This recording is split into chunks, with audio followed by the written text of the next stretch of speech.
Hi guys, namaste and welcome to Hit TV podcast with me Reena. So ఈ రోజు మనతో పాటు మన స్టూడియోలో ఉన్నారు ఒక young and dynamic doctor, pain physician అనుకోవచ్చు, డాక్టర్ ధీరజ్ గారు.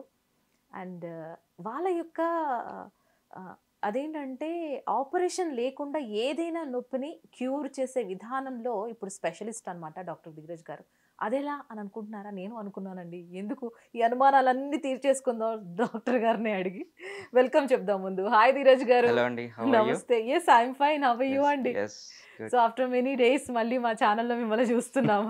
Thank you for your beautiful time అండి ధీరజ్ గారు. వన్స్ అగైన్ ఫర్మోస్ట్ థింగ్ అండి, నా చిన్నప్పటి నుంచి నేను వింటున్నా, బట్ ఏ డాక్టర్ని అడగలా, మిమ్మల్ని అడుగుతున్నా అనేది.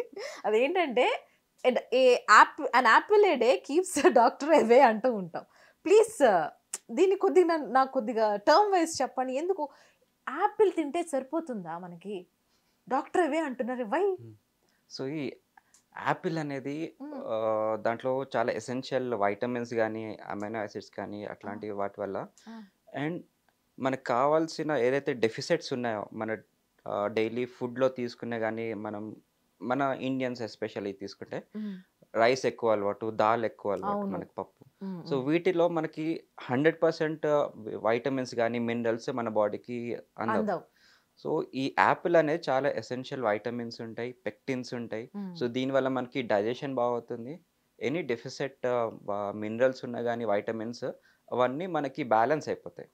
సో ఆ విధంగా మనకి ఎనీ అండర్లైన్ కండిషన్స్ అంటే మనకి జీర్ణశక్తి లోపం ఉందనుకోండి, సో దానివల్ల మనకి ఎంత మంచి ఫుడ్ తిన్నా కొన్ని వైటమిన్స్ అవి అబ్జార్బ్ అవ్వవు. సో వీటి వల్ల ఆ అబ్జార్ప్షన్ని పెంచుతుంది, ఇమ్యూనిటీని పెంచుతుంది. సో ఈ ఫ్రూట్స్లో antioxidant and anti inflammatory properties ఉంటాయి. సో ఇన్ఫ్లమేషన్ అనేది ఎనీ అండర్లయింగ్ డిసీజ్కి రూట్ కాజ్. మీరు డయాబెటీస్ అనుకోండి, బీపీ అనుకోండి, దేనికైనా మూల కారణం ఇన్ఫ్లమేషన్ అనేది సరిగ్గా అవ్వకుండా, సరిగ్గా హీలింగ్ ప్రాసెస్ అవ్వకుండా మన బాడీలో సెల్స్లో కానీ మజిల్స్లో కానీ టిష్యూస్లో కానీ any underlying condition where and tear అవుతూనే ఉంటాయి. ఆ వేర్ అండ్ టేర్ అనే ప్రాసెస్ని ఇన్ఫ్లమేషన్ అని చెప్పుకోవచ్చు. ఆ ఇన్ఫ్లమేషన్ సైకిల్ ఫుల్గా అవ్వకుండా సగంలో ఆగిపోయింది అనుకోండి, దాని కాన్సిక్వెన్సెస్ ఎనీ డిసీజ్కి లీడ్ చేస్తుంది. ఈవెన్ క్యాన్సర్ కూడా ఇన్ఫ్లమేషన్ వల్లనే అనుకోవచ్చు. సో ఇట్లాంటి ఇన్ఫ్లమేటరీ ప్రాపర్టీస్ని మనకి బాగా హీల్ చేసే గుణం యాపిల్లో వస్తుంది. సో ఇలాగా మనకి యాపిల్ డే కీప్స్ డాక్టర్ అవే అని చెప్పుకుంటాం. ఓకే, దట్ వాజ్ అమేజింగ్ అండి. సో యాపిల్ అమ్మకాలు ఎక్కువ అవ్వాలి కదా? సో చిన్నప్పటి నుంచి అంటే ఏ ఏజ్ నుంచి తినొచ్చు అంటారు? సో యాపిల్కి అట్లా రెస్ట్రిక్షన్స్ ఏం లేదండి. యాపిల్ మొబైల్స్ ఎంత వాడుకలో ఉందో యాపిల్స్ కూడా అంతే. ఇన్ఫ్లమేటరీ సిస్టమ్ కోసం యాపిల్ తినాలి. సో ఈ inflammatory system and immunity system, ఈ రెండింటికి డిఫరెన్స్ ఏంటంటారు? ఇన్ఫ్లమేషన్ క్యాస్కేడ్ని మనకి ఫుల్ సైకిల్గా చేసేది మనకి ఇమ్యూనిటీ అనేది లోపించండి అయితే ఇన్ఫ్లమేషన్ క్యాస్కేడ్ ఆ ప్రాసెస్ అనేది బ్రేక్ అయిపోతుంది మధ్యలో.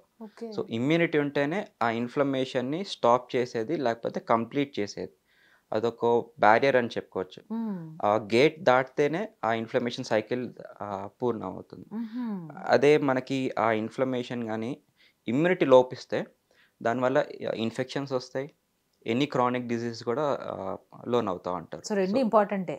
Definitely inflammatory system is important, immunity system కూడా కావాల్సింది. ఎస్, రెండు కళ్ళు అనుకుంటాం కదా అట్లా. రైట్, కరెక్ట్ అండి. సో ఇంతకు ముందు నేను చెప్పినట్టు ఏదైనా నీ పెయిన్ అయినా సర్జరీ అంటే అరే బాబు ఆపరేషనే రా బాబు అనుకుంటాం. కానీ ఆపరేషన్ లేకుండా వితౌట్ ఎనీ ఆపరేషన్ మీరు క్యూర్ చేసే ఈ పెయిన్స్ అసలు మీరు ఎట్లా దాన్ని థాట్ చేశారు? అసలు ఈ ఫీల్డ్ ఎలా ఎంచుకున్నారు? ఒక్కసారి ధీరజ్ గారి లైఫ్ జర్నీ మాకు వినాలని ఉంది. సో మై జర్నీ అంటే ఎనీ అదర్ స్టూడెంట్ మ్యాథ్స్ అంటే భయంతోనే నేను ఆబ్వియస్లీ బైపీసీ తీసుకున్నాను. So just like that. But slowly నాకు బాటనీ కానీ జువాలజీ మీద చాలా ఇంట్రెస్ట్ వచ్చేది. సో అసలు ఆ సెల్స్ ఎందుకు స్టార్ట్ అయింది, దాని లైఫ్ సైకిల్ ఏంటి, సెల్ స్ట్రక్చర్ ఎలా ఉంటుంది, తర్వాత మనకి ఫిజియాలజీ, మనకి ఆక్సిజన్ తీసుకుని ఎలా ప్యూరిఫై మళ్ళీ మనం బయట కార్బన్ డైఆక్సైడ్ వదులుతాము. సో ఇవన్నీ చాలా ఫ్యాసినేటింగ్గా అనిపించేవి. సో దీనివల్ల మనకి హ్యూమన్ బాడీకి ఎలాగ యూజ్ అవుతాయి, మనకి దీనివల్ల సొసైటీలో ఎట్లా చేంజెస్ తీసుకురావచ్చు అన్న బాగా ఇంట్రెస్ట్ అండ్ ప్యాషన్‌గా బాగా చదవడం జరిగిందనమాట. సో, అదే విధంగా ఎంబీబీఎస్ చేశాను. అండ్ ఎంబీబీఎస్ అయ్యాక ఒక ఆలోచన ఉండేది. అంటే అందరు చేసినట్టు ఎయిదర్ సర్జరీ ఆర్ లేకపోతే మెడిసిన్ అది కాకుండా వీటి 2 ఉండే ఒక బ్రాంచ్ ఎన్నుకోవడం జరిగిందనమాట. సో, దాన్ని నేను ఎండీ అనస్థీషియా చేశాను. ఓకే. అనస్థీషియా అనంగానే అందరికీ ఏమనిపిస్తుంది? ఓన్లీ ఇంజెక్షన్ మొత్తిచ్చి ఇచ్చి పడేస్తారా మత్తిచ్చి బాబు? పడేస్తారు. అదొక్కటి అట్లా అని చాలు. కాదు. అదొక్కటే తెలుస్తది మాకు. రియల్లీ. అనస్థీషియా అనంగానే వాళ్ళకి సర్జరీ టైంలో ఇప్పుడు ప్రస్తుతానికి ఎట్లాంటి ఫిజియోలాజికల్ కండిషన్ ఆక్సిజన్ తీసుకుంటున్నాం, కార్బన్ డయాక్సైడ్ వదులుతున్నాం, సెల్యులార్ లెవెల్స్‌లో మనకి ఎనర్జీ అందుతుందా లేదా? అండ్ బ్రెయిన్ ఫంక్షన్ బాగుందా? కిడ్నీ ఫంక్షన్ బాగుందా? ఇవన్నీ టాప్ టు బాటమ్ ఫిజియాలజీ చూసుకోవాలి. అండ్ వీటితో పాటు వచ్చే పేషెంట్ అందరూ 100% ఫిట్‌గా ఉండరు. రైట్. కొంతమందికి హార్ట్ కండిషన్ ప్రాబ్లమ్ ఉంటుంది. లంగ్స్‌లో ఊపిరితిత్తులు సరిగ్గా పనిచేయకపోవడం, ఆల్రెడీ స్ట్రోక్ వచ్చిన పేషెంట్స్ ఉంటారు. సో, వీళ్ళందరి ఫిజియాలజీ మళ్ళీ ఆల్టర్ అయిపోతుంది. అదే మీరు చిన్న పిల్లలు చూసుకున్నారనుకోండి, వాళ్ళు సైజ్ చిన్నగున్నా గానీ, వాళ్ళలో కాంప్లికేషన్స్ చాలా ఉంటాయి. అంటే వాళ్ళకి హీట్ రెగ్యులేషన్ మెకానిజం సరిగ్గా ఉండదు.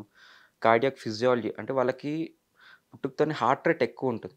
హార్ట్ రేట్ ఎక్కువడంతోనే వాళ్ళకి బ్లడ్ సర్క్యులేషన్ గానీ, పంపింగ్ అది వాళ్ళు మెయింటైన్ చేసుకుంటారు. అడల్ట్స్‌లో అనుకోండి, మనకి హార్ట్ రేట్ తక్కువ ఉంటుంది. 70, 80 అలా ఉంటుంది. పిల్లల్లో యావరేజ్‌గానే 120 ఉంటుంది. సో, ఇట్లాగా ఫిజియాలజీ డిఫరెన్స్ అయిపోతుంది. సో, మన బాడీ ఫంక్షనింగ్ బట్టి బాడీలో ఉన్న వాళ్ళకి అండర్‌లయింగ్ పాథాలజీస్ బట్టి మనం అనస్థీషియా అనేది మార్చడం జరుగుతుంది. అది జనరల్ అనస్థీషియా ఉండొచ్చు, రీజనల్ అనస్థీషియా ఉండొచ్చు. రీజనల్ అంటే ఎనీ సర్జరీకి టోటల్ అనస్థీషియా లేకుండా ఇప్పుడు suppose hand surgery చేయాలనుకోండి.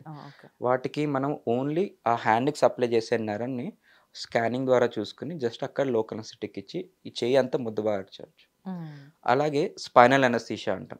Spinal అనస్థీషియాలో just వెన్నుపూస దగ్గర సీఎస్ఎఫ్‌కి మనం చిన్న లోకల్ అనస్థెటిక్ ఇస్తే చాలు. ఆ పార్ట్ మాత్రమే అప్పర్ అబ్డామెన్ ముద్దబారిపోతది. నుంచి కాళ్ళ దాకా అంతా ముద్దబారిపోతుంది. ఓకే. సో, అట్లాగా ఎనీ సైట్ మనకి జనరల్ అనస్థీషియా లేకుండా రీజనల్ అనస్థీషియా తోటి మనం సప్లిమెంట్ చేసుకోవచ్చు. సో, ఇట్లాగా చాలా టైప్స్ ఉంటాయి. కార్డియాక్ అనస్థీషియా వేరు, న్యూరో అనస్థీషియా వేరు, క్రిటికల్ కేర్ వేరు. ఇదే బ్రాంచ్‌లో ఇంకొక సిస్టర్ బ్రాంచ్ ఏందంటే పెయిన్ మేనేజ్మెంట్. So, oh! అనస్థీషియాలో pain management is separate dedicated branch అని చెప్పుకోవచ్చు. Just like we take care of critical care. ఐసీయూలో పేషెంట్స్ చూస్తాము. అండ్ కార్డియాక్ పేషెంట్స్‌ని చూస్తాము. అండ్ అదే విధంగా న్యూరో సర్జరీ, న్యూరో అనస్థీషియా అని ఉంటుంది. పీడియాట్రిక్ అనస్థీషియా ఉంటుంది. రీజనల్ అనస్థీషియా ఉంటుంది. Pain management anaesthesia. So, anaesthesia అనంగానే జస్ట్ ఏదో ఇంజెక్షన్ ఇచ్చడం కాదు.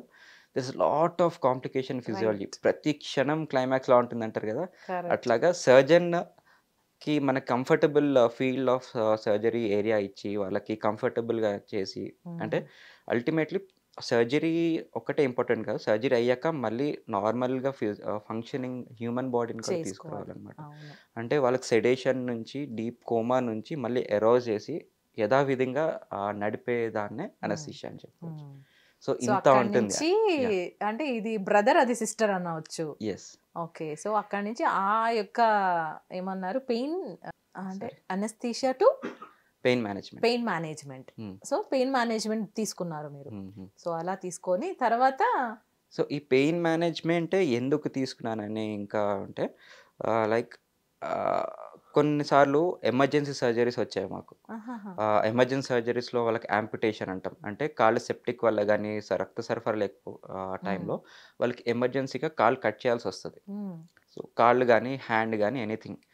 వాళ్ళకి చూస్తే చాలా సివియర్ ఇన్ఫెక్షన్‌లో ఉంటారు. అంత ఇన్ఫెక్షన్‌లో మనకి సెడేషన్ గానీ or regional anaesthesia spinal anaesthesia ఇచ్చామనుకోండి, వాళ్ళకి హార్ట్ కంప్లీట్‌గా కొలాప్స్ అయ్యి డెత్ గూడా అయ్యే ఛాన్స్ ఉంటుంది. ఓహ్! ఎందుకంటే హార్ట్ మీద చాలా ఆల్రెడీ ఇన్ఫెక్షన్ వల్ల హార్ట్ రేట్ తక్కువైపోవడం, బీపీ తక్కువ అవ్వడం, కాన్షియస్‌నెస్ కొంచెం తక్కువ అవ్వడం, డిసోరియంటేషన్ అలా ఉంటారనమాట. సో, వాళ్ళకి అనస్థీషియా ఇచ్చాక మళ్ళీ బయటకి తీసుకోవడం ఒక ఇంపాసిబుల్ టాస్క్ చెప్పుకోవచ్చు. ఓకే. సో, వాళ్ళకి ఏం చేస్తామంటే ఎమర్జెన్సీ సిట్యుయేషన్స్‌లో ఏదైతే నర్వ్స్ మనకి కాళ్ళకి గానీ, చేయికి గానీ సప్లై చేస్తాయో వాటిని మనము ల్యాండ్ మార్క్స్ ద్వారా గానీ ఆర్ అల్ట్రాసౌండ్ ఉంటుంది. ఇప్పుడు మనకి మస్కులోస్కెలిటల్ అల్ట్రాసౌండ్ ఉంటుంది. ఆ స్కాన్‌లో మనం ఆ నర్వ్స్‌ని ఐడెంటిఫై చేసుకొని అక్కడ మాత్రం లోకల్ అనెస్థెటిక్ ఇచ్చేవాళ్ళం. సో, దానివల్ల వాళ్ళకి రిస్క్ ఉండదు. సర్జరీ అయిపోతుంది. సేఫ్‌గా వాళ్ళు రిటర్న్ అయిపోతారనమాట. ఓకే. సో, సో చాలా మందికి ఈ పెయిన్ మేనేజ్‌మెంట్ అనేది ఎవ్వరికీ తెలీదు డాక్టర్ నిజంగా. యెస్. యెస్. ఏదైనా అవసరం వచ్చి మన హాస్పిటల్‌కెళ్తే అమ్మో! మీకు సర్జరీనే. హ్మ్. ఫస్ట్ ఆఫ్ ఆల్ డాక్టరే మనకి సజెస్ట్ చేసేది మీకు సర్జరీ అవసరం పడుతది. సర్జరీ చేయించేసుకోవాల్సిందంటే ఇంక ఇంట్లో తెలిసిందే గదా! సర్జరీ అంటే బాబోయ్! అమ్మోయ్! గంతులేస్తూ హ్మ్. ఉంటారు. సో, ఇట్లా పెయిన్ మేనేజ్‌మెంట్ గురించి కొంత బయట ప్రజలకు గూడా తెలిస్తే చాలా బెటర్ అని మా ఉద్దేశంతోటి యెస్. మిమ్మల్ని తీసుకురావడం జరిగింది. యాహ్! యాహ్! అండ్ అదే టాపిక్ తోటి మనం ఈరోజు చక్కగా డిస్కస్ చేసుకుందాం. యెస్. అంతకంటే ముందు నేను అడగబోయేది ఏంటంటే ఇప్పుడు అనస్థీషియా గురించి అన్నారు గదా! ఎప్పుడైనా మీ లైఫ్‌లో అనస్థీషియా ఇచ్చిన తర్వాత ఆపరేషన్ స్టార్ట్ చేసే ముందు ఎవరైనా సార్ నాకు తెలిసిపోతుంది సార్ మీరు కోస్తున్నట్టు నొప్పొస్తుంది సార్ అని అట్లా అరిచిన వాళ్ళు ఎవరైనా ఉన్నారా? యాహ్! డెఫినెట్‌లీ. అంటే కొంతమందికి డ్రగ్ మెటబాలిజం గాని, హ్మ్. అవి కొంచెం వేరేలాగా ఉంటాయి. ఆర్ డ్రగ్ ఆన్‌సెట్ గాని కొంచెం టైం పడతదనమాట. హ్మ్. బట్ కొంచెం రీఅష్యూరెన్స్ అండ్ కొంచెం వాళ్ళకితో మాట్లాడితే గాని వాళ్ళకు నార్మల్ అయిపోతారు. కొంతమందికి టచ్ చేసినట్టు తెలుస్తుంది. తెలుస్తది. బట్ అదే వాళ్ళకి స్పృహ పోవడం. స్పృహ కోల్పోవడం అవుతుందేమో అనుకుంటారు. హ్మ్. బట్ వాళ్ళకి టచ్ చేసినట్టు తెలుస్తుంది గానీ, పెయిన్ గానీ, మూవ్‌మెంట్ అసలేం ఉండదు. హ్మ్. జస్ట్ టచ్ చేసినట్టే ఉంటది అనిపిస్తది. కొంతమంది. అది యాహ్! యాహ్! రెగ్యులర్ అది యాహ్! యాహ్! కామన్ దట్స్ కదా! కామన్. ఓకే. హ్మ్. సో, అలా ఓకే. అనస్థీషియా అంటే టచ్ చేసినట్టు తెలుస్తది, కోస్తున్నట్టు తెలుస్తది. మీరేం చేస్తున్నా తెలిసిపోతుంది. ఫీల్ ఉంటది ఫీల్ గానీ, ఉంటుంది. వాళ్ళకి పెయిన్ అనేది పెయిన్ ఉండదు. లేకుండా ఉంటది. ఓకే. డన్. హ్మ్. సో, అసలు ఈ కోర్స్ తీసుకున్న తర్వాత ఫస్ట్ ఆఫ్ ఆల్ మీరు ఎటువంటి ఎవరికి ఏ ఏజ్ వాళ్ళకి మీరు ట్రీట్మెంట్ ఇచ్చారు? హ్మ్. అండ్ వాళ్ళ నుంచి ఎటువంటి కాంప్లిమెంట్స్ వచ్చాయి మీకు? సో, కాంప్లిమెంట్స్ అండ్ కాంప్లికేషన్స్ కూడా చాలా ఉంటాయి ఇందులో. అవును. సో, మెడికల్ ఫీల్డ్ 100% సక్సెస్ లేదు. హ్మ్. బట్ ఆ సక్సెస్ అనేది ఒక్కళ్ళతోటే ఉండదు. హ్మ్. అంటే పేషెంట్స్ సహకారంతోటి, డాక్టర్ సహకారంతోటి ఇద్దరు వాళ్ళ అండర్‌స్టాండింగ్ బట్టే ఉంటది. హ్మ్. మనం ఏదో ఇంజెక్షన్ చేసాం, నొప్పి 100% తగ్గిపోతుంది. వాళ్ళు నెక్స్ట్ క్షణమే లేచి ఉరుకుతారన్న గ్యారంటీ లేదు హ్మ్. దేంట్లోనూ. ఇప్పుడు సర్జరీ చేసినా, పెయిన్ మేనేజ్‌మెంట్ చేసినా ఇన్‌స్టంట్ రిజల్ట్ ఉండవు. బట్ లాంగ్ లాస్టింగ్ రిజల్ట్స్ ఉంటాయి. ఓకే. ఎందుకంటే నంబర్ ఆఫ్ ఫ్యాక్టర్స్ దాంట్లో ఉంటాయి. హ్మ్. అంటే పేషెంట్ సైకలాజికల్ కండిషన్, వాళ్ళ correct. Pain relief expectations levels, హ్మ్. పెయిన్ థ్రెషోల్డ్ లెవెల్స్ అంటాం. హ్మ్. అంటే కొంతమందికి 90% తగ్గినా అంత తగ్గలేదు ఇంకొంచెం 10% మిగిలిపోయిందంటారు. కొంతమంది 50% తగ్గినా నాకు బానే ఉంది. నేను మేనేజ్ చేసుకుంటున్నాను. వాష్‌రూమ్‌కెళ్తున్నాను, తినడానికెళ్తున్నాను. ఐయామ్ కంఫర్టబుల్ అంటారు. హ్మ్. సో, అట్లాగే ఇండివిడ్యువల్ క్రైటీరియా ఉంటుంది. ఇప్పుడు ఫీవర్ వచ్చిందనుకోండి దానికి కొలమానం ఉంటుంది. థర్మామీటర్. హ్మ్. ఇప్పుడు పెయిన్ అందనుకోండి దానికి ఎటువంటి క్రైటీరియా లేదు. పేషెంట్ పెయిన్ అని చెప్తే అది పెయిన్ ఉన్నట్టే అని అనుకోవాలి. హ్మ్. సో, ఇలాగ మల్టిపుల్ ఫ్యాక్టర్స్ ఉంటాయి. Okay. So, what is your first case and complicated case first case faced? అంటే నేను ఈ పెయిన్ మేనేజ్‌మెంట్ ఆల్‌మోస్ట్ 2 ½ 3 ఇయర్స్ నుంచి ఎక్స్‌క్లూజివ్‌లీ పెయిన్ మేనేజ్‌మెంట్‌లో ఉన్నాను. హ్మ్.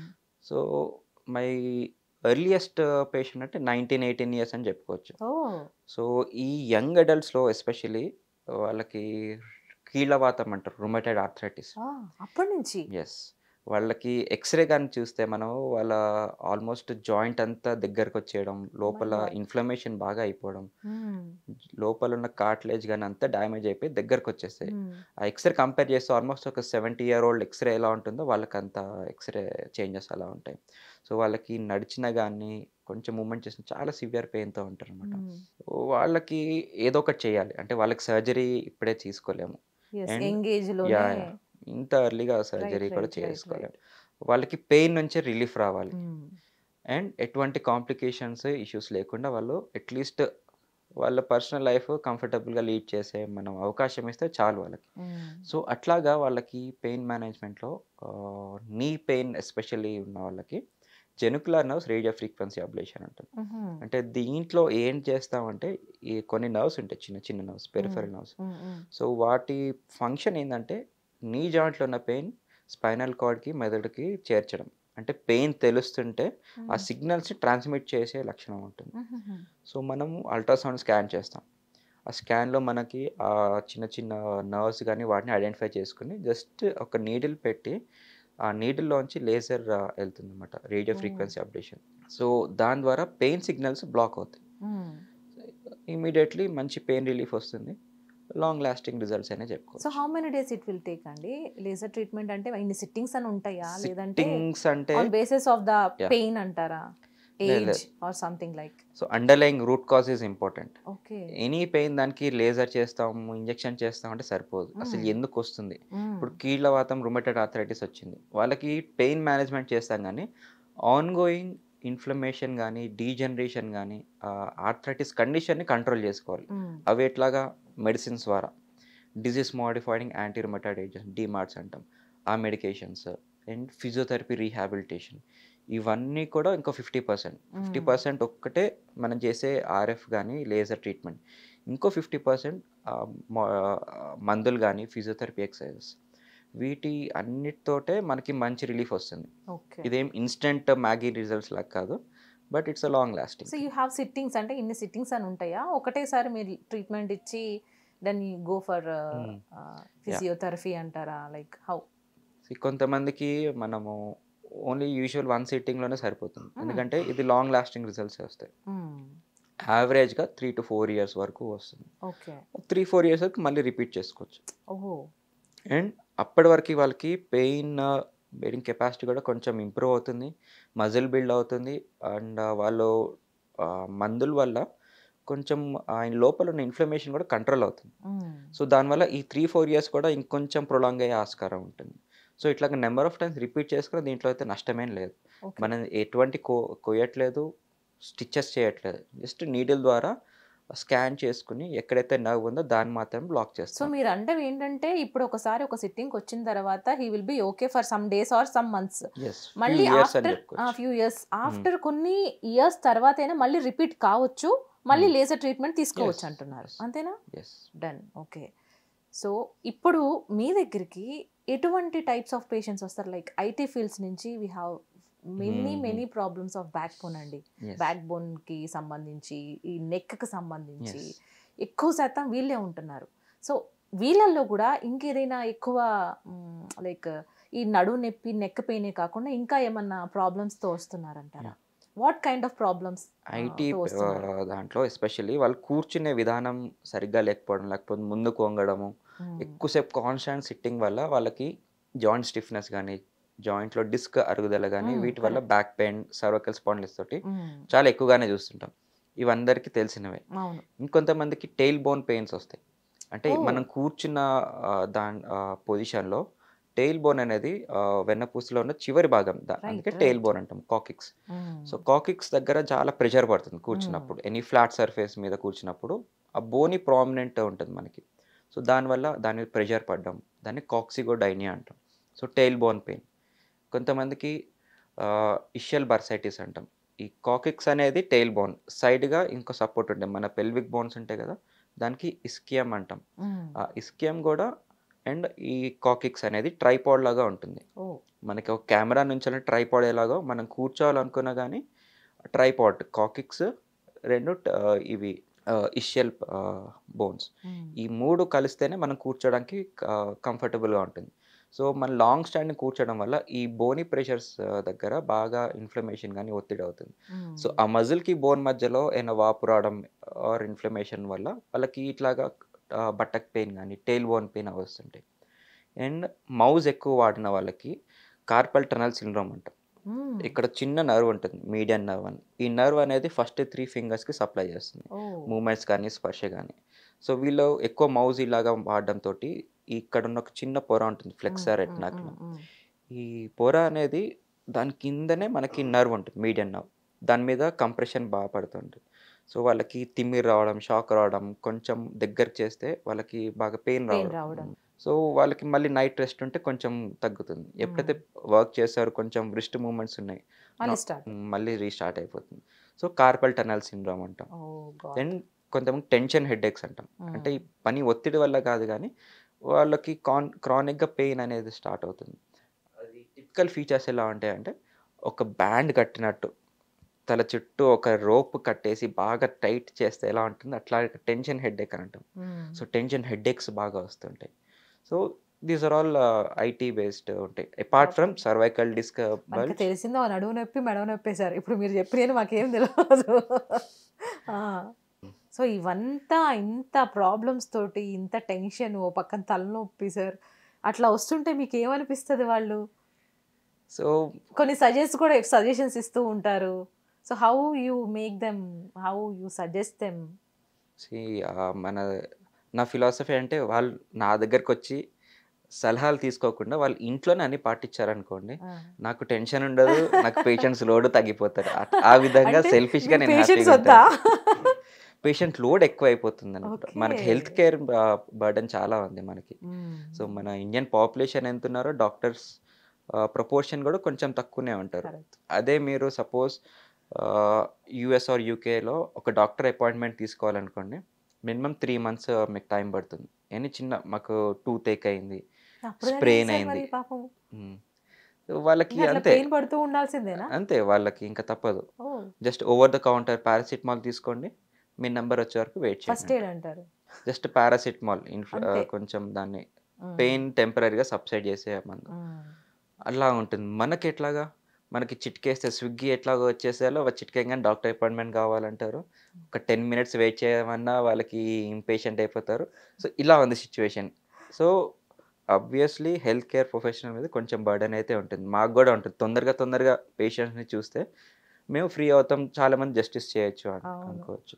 సో దానివల్లనే మనకి ఇట్లాగా హెల్త్ కేర్ బర్డెన్ అట్లా ఉంటుంది. So for my selfishness I want them to be pain free in their home only. So prevention మా స్ట్రాటజీస్ ఈజ్ ఇంపార్టెంట్. సో ఎట్లాగా పోస్చర్స్ ఇంపార్టెంట్.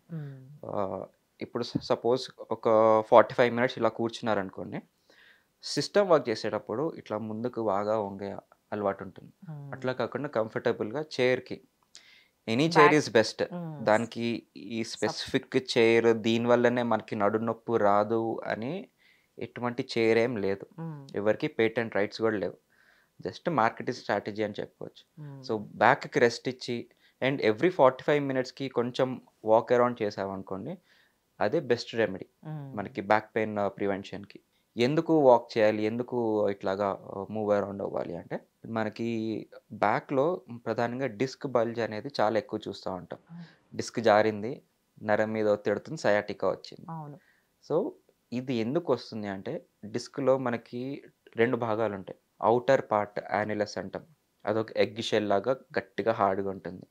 లోపల న్యూక్లియర్ పల్పోజై ఉంటుంది. న్యూక్లియర్ పల్పోజై జెల్లీగా వాటర్గా స్పాంజీ కన్సిస్టెన్సీ ఉంటుంది. సో ఈ sponge వల్ల మనకి మూమెంట్లో ఒక షాక్ అబ్జార్బర్ లాగా పనిచేస్తుంది.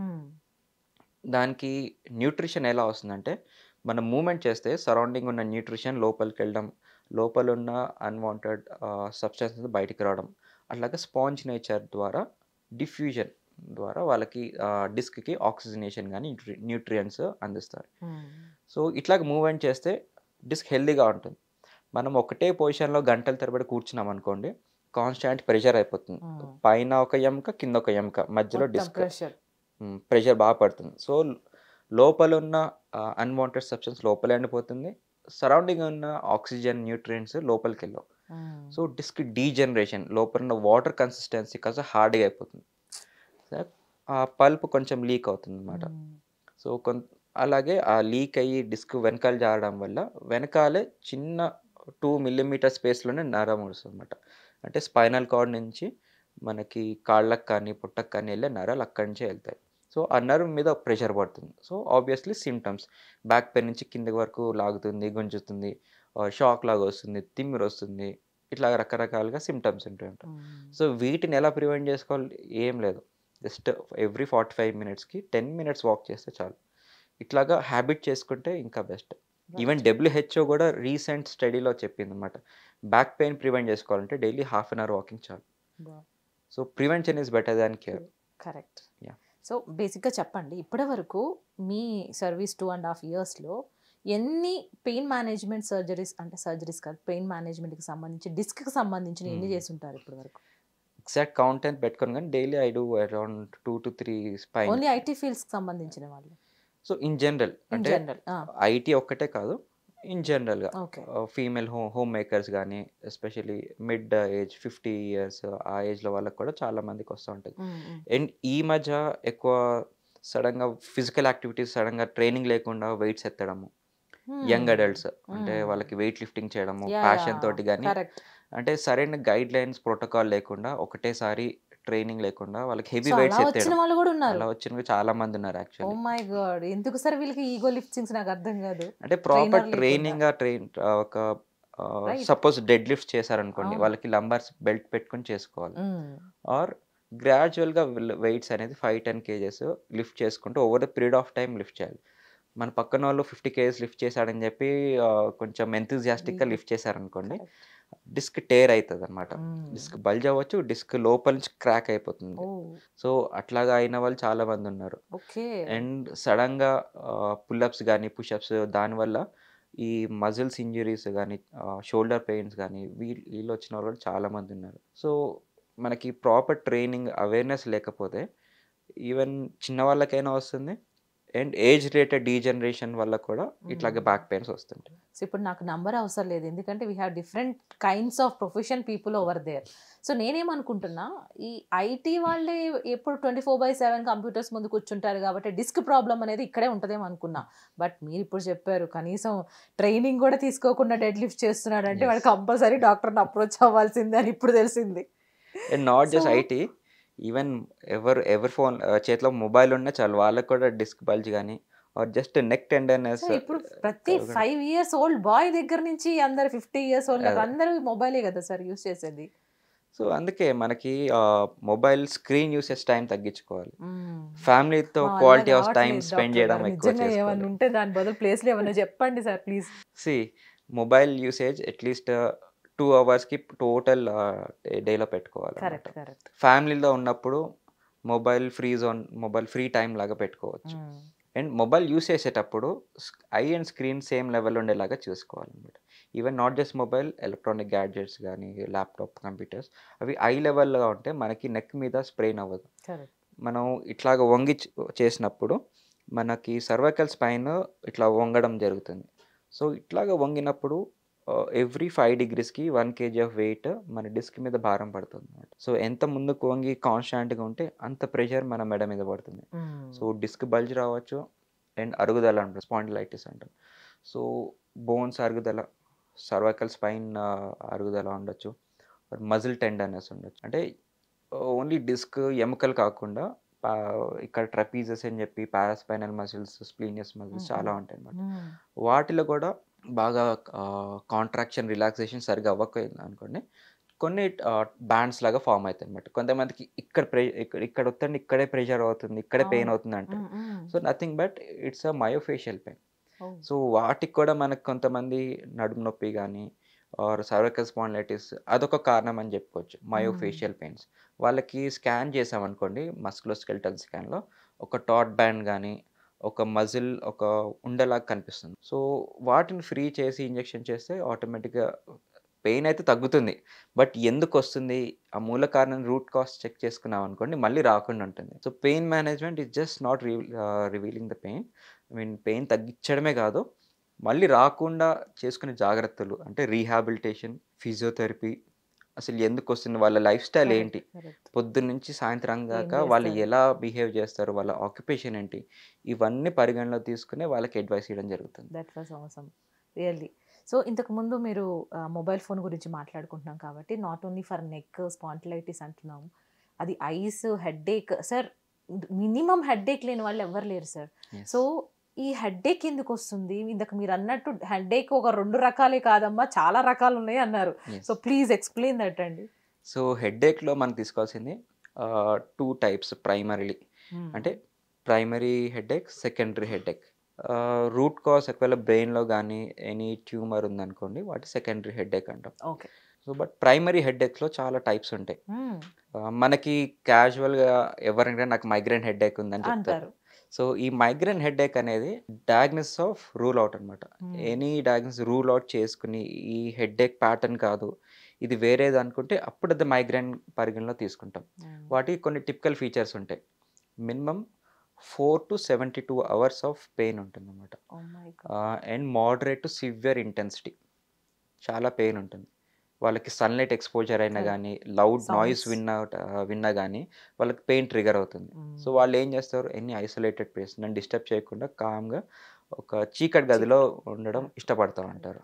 అండ్ వీటితో పాటు పెయిన్ వచ్చే ముందు వాళ్ళకి కొన్ని ఆరా సిమ్టమ్స్ అని ఉంటాయి, ప్రీ మానిటరీ సైన్స్ అని ఉంటాయి. అంటే ఎక్కువ ఆవులింత రావడం, ఏమైనా తినాలనిపించడము, ఆర్ కలర్స్ కనిపించడం, colours like yeah yeah any diffuse colours, red colour అట్లాగా ఎనీ కళ్ళ ముందు కళ్ళ ముందు అట్లా అట్లా వచ్చిపోవడం. కనిపించడము. And field of vision, scotoma అంటాం, అంటే బ్లాక్అవుట్ అవడం. ఇప్పుడు ఒక ఫీల్డ్ విజన్లో మొత్తం కనిపిస్తుంది అనుకోండి, చిన్న చిన్న స్పేసెస్ బ్లాక్అవుట్ అయిపోతాయి, మనకి స్కోటమా అంటాం. సో అవి కూడా వస్తుంటాయి. కొంతమందికి నాజియా వస్తుంది, వామిటింగ్ వస్తుంది అట్లాగా. సో ఇవన్నీ అసోసియేటెడ్ సిమ్టమ్స్, పెయిన్ కాకుండా. సో ఇవన్నీ గ్రూప్ తీసుకుంటే మనకి మైగ్రేన్ హెడేక్ అంటాం. సో వీటికి ట్రీట్మెంట్ ఎలా ఉంటుందంటే, నెంబర్ ఆఫ్ ఎపిసోడ్స్ ఎన్ని వస్తున్నాయి, అంటే ఈ పెయిన్ సివియారిటీ ఎంత ఉంది, ఎంతసేపు వస్తుంది, దీనికి అగ్రవేటింగ్ ఫ్యాక్టర్స్ ఏంటి, అంటే ఏం చేస్తే ఎక్కువ అయిపోతుంది. కొంతమందికి చీజ్ తింటే కానీ ఆర్ కోల్డ్ ఫుడ్ తిన్నా కానీ, అంటే ఇట్స్ ఇండివిజువల్ బేస్డ్, ఒక్కొక్కరికి ఒక ప్యాటర్న్ ఉంటుంది. వాళ్ళకి అట్లాంటి ఫుడ్ తింటే వాళ్ళకి ఎక్కువ అవుతుందని వాళ్ళకే తెలుస్తుంది. సో అది అవాయిడ్ చేయడం. అండ్ లైఫ్ స్టైల్ అనేది టైంకి తినడం, 8 o'clock, 12 o'clock, again 4 o'clock, 8 o'clock, ఇట్లాగా 4 times టైమ్లీ మీల్స్, స్నాక్స్ కానీ మీల్స్ కానీ అవి తీసుకోవాలన్నమాట. సో ఇలాగ చేస్తే వాళ్ళకి స్కిప్ అవ్వకుండానే మీల్ స్కిప్ చేసిన ఆర్ ఎక్కువ తిన్నా కానీ వాళ్ళకి ట్రిగర్ అయిపోతుంది అనమాట. Especially cheese materials, dairy products, వీటి వల్ల కూడా చాలా మందికి ట్రిగర్ అవుతుంది. సో ఇట్లాగా it is a individual based treatment ఉంటుంది. అండ్ ఇందాక చెప్పుకున్నట్టు మనము ఇంటెన్సిటీ ఆఫ్ పెయిన్ కూడా పరిగణ తీసుకోవాలి. సివియర్ ఉందా, మోడరేట్ ఉందా, ఎన్ని ఎపిసోడ్స్ వస్తున్నాయి. More than 4 episodes in a month is again treatment change అయిపోతుంది. అండ్ అట్లాగే 3 months కంటిన్యూస్గా వస్తుంటే ఇంకొక ట్రీట్మెంట్ ఉంటుంది. అకేషనల్ కొంతమందికి ఫీమేల్స్కి మెన్స్ట్రల్ సైకిల్లో చాలా పెయిన్ వస్తుంది, హెడేక్, క్యాటమేనియల్ మైగ్రేన్ అంటాం. సో కొంతమందికి ఓన్లీ ఫ్రంట్ సైడ్ వస్తుంది, కొంతమంది ఓన్లీ బ్యాక్ సైడ్ వస్తుంది. అండ్ మోస్ట్ ఇంపార్టెంట్, మైగ్రేన్ ఎందుకు ఇది సిమ్టమ్స్ ఎట్లా ఉంటాయంటే, only one side of the face 95% మందికి వస్తుంది. 95% మందికి ఓన్లీ వన్ సైడ్, అంటే ఈ సైడ్ నుంచి మొత్తం అంతా. దాంట్లో ప్రిడామినెంట్ పెయిన్ ముందు ఉండొచ్చు, కొంచెం వెనకాల ఉండొచ్చు. సో ట్రీట్మెంట్ కూడా అట్లాగే ఉంటుంది. సో కొంతమందికి మెడిసిన్స్ ఎంత వాడినా కానీ అంత రిలీఫ్ రాకపోవడం, పెయిన్ అంత రిలీఫ్ సబ్సైడ్ కాకపోవడం. సో వీటి వల్ల వాళ్ళకి డైలీ వాళ్ళకి షెడ్యూల్ కానీ లైఫ్లో చాలా ఇబ్బందులే పడుతుంటారు. ఎనీ క్రానిక్ పెయిన్ వల్ల వాళ్ళకి social life, family life, work life చాలా ఇంపాక్ట్ అవుతుంది. అంటే సో లైక్ మాకేంటంటే ఒకసారి స్టార్ట్ అయింది కదా తలనొప్పి, ఓ డాట్ వేసేద్దాంలే, అలా డాట్ వేసుకుంటూ పోతాం. చివరికి ఏమవుతుందో ఏమో తెలియని ఒక ఇంటెన్స్ తోటే ఉంటున్నాం. So it will harm to us or not? So డాట్ అనేది I mean any pain killers 4 to 5 days కంటే ఎక్కువ వాడద్దు. 4 to 5 days ఎందుకు అంటే, దీనివల్ల మనకి any pain killer we call it NSAIDs, non steroidal anti inflammatory drugs. వీటికి ప్రోస్టాగ్లాండిన్స్ అనే ఉంటాయి అనమాట. ప్రోస్టాగ్లాండిన్స్ని ఇన్హిబిట్ చేస్తుంది, సో ఇన్ఫ్లమేషన్ని ఆపుతుంది. అండ్ దీనికి సైడ్ ఎఫెక్ట్స్ బాగా కిడ్నీలో బాగా వస్తుంది. టాబ్లెట్స్ తీసుకోవడం వల్ల ఈ పెయిన్ కిల్లర్స్ ఎస్పెషల్లీ కిడ్నీకి బాగా ఎఫెక్ట్ అవుతుంది. సో క్రియాటినిన్ చెక్ చేసుకోవాలి. కొంతమందికి పెయిన్ వస్తుంది కదా అని చెప్పి ఓవర్ ద కౌంటర్ ఇట్లాంటి మల్టిపుల్ మెడికల్ షాప్స్కి వెళ్ళిపోతారు అనమాట. మెడికల్ షాప్కి వెళ్ళడం, ఎనీ పెయిన్ కిల్లర్ ఏమంటే వాళ్ళు ఇంకా పెద్ద సీనియర్ డాక్టర్స్ లాగా ఇచ్చేస్తారు, వేసేసుకుంటారు.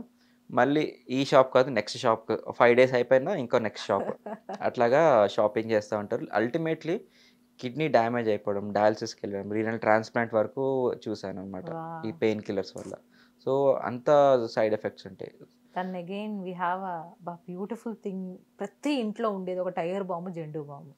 So how it will use అంటే, లైక్ ఆ వాసనకి మనకి అట్లా తగ్గిందని ఒక భ్రమలో ఉంటామా? Really it will cure the headache అంటారా? కొన్ని టాపికల్ ఎమాల్మెంట్స్ వల్ల కొంచెం సూదింగ్ ఎఫెక్ట్ ఆ స్మెల్ వల్ల కొంచెం ఉంటుంది. అండ్ ఇట్స్ మోస్ట్లీ సైంటిఫికల్ ఎవిడెన్స్ ఏం చెప్తుందంటే, the 2 types of pain receptors, A delta and C fibers. వీటి వల్ల మనకి ప్రెషర్ వల్ల, టెంపరేచర్ చేంజెస్ వల్ల పెయిన్ అనేది జనరేట్ అయింది అనుకోండి, మనకి బ్రెయిన్కి అందజేస్తుంది అనమాట. ఇంకొక పెరిఫెరల్ రిసెప్టర్ ఉంటుంది, బి టైప్ ఆఫ్ రిసెప్టర్. ఈ నర్వ్స్ ఎండింగ్స్ ఏం చేస్తాయంటే టచ్ సెన్సేషన్స్ని ప్రాపగేట్ చేస్తుంది అనమాట. టచ్ చేసినట్టు ఇప్పుడు టచ్ చేసామనుకోండి, B type of receptors activate అవుతాయి. పించ్ చేసామనుకోండి, ఏ డెల్టా అవుతుంది. క్రానిక్గా ఇట్లా ప్రెషర్ పెట్టామనుకోండి, C type of fibres activate అవుతాయి. A delta and C fibres అనేది పెయిన్ ప్రాపగేటింగ్, బి అనేది touch sensation.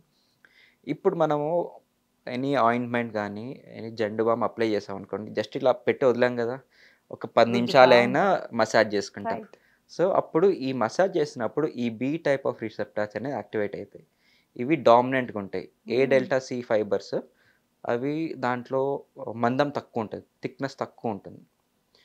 And B type of రిసెప్టర్స్కి థిక్నెస్ ఎక్కువ ఉంటుంది. సో అవి ఫాస్ట్గా యాక్టివేట్ అవుతాయి. అవి అవుటర్ రింగ్ రోడ్ ఎక్కినట్టు ఫాస్ట్గా వెళ్ళిపోతాయి. ఏ డెల్టా సి ఫైబర్స్ మన సిటీ ట్రాఫిక్ లాగా స్లోగా వెళ్తుంది అనమాట. సో ఇది బైపాస్ అయిపోయి ఈ బి టైప్ ఆఫ్ రిసెప్టర్స్ మన ఏ డెల్టా సిని స్టాప్ చేసేసి ఓన్లీ బీనే యాక్టివేట్ అయిపోతుంది. సో ఓన్లీ మన టచ్ సెన్సేషనే తెలుస్తుంది అనమాట. సో పెయిన్ అనేది మనకి తెలియకుండా చేస్తుంది. అదొక బాడీలో గేట్ కంట్రోల్ థియరీ అంటాం.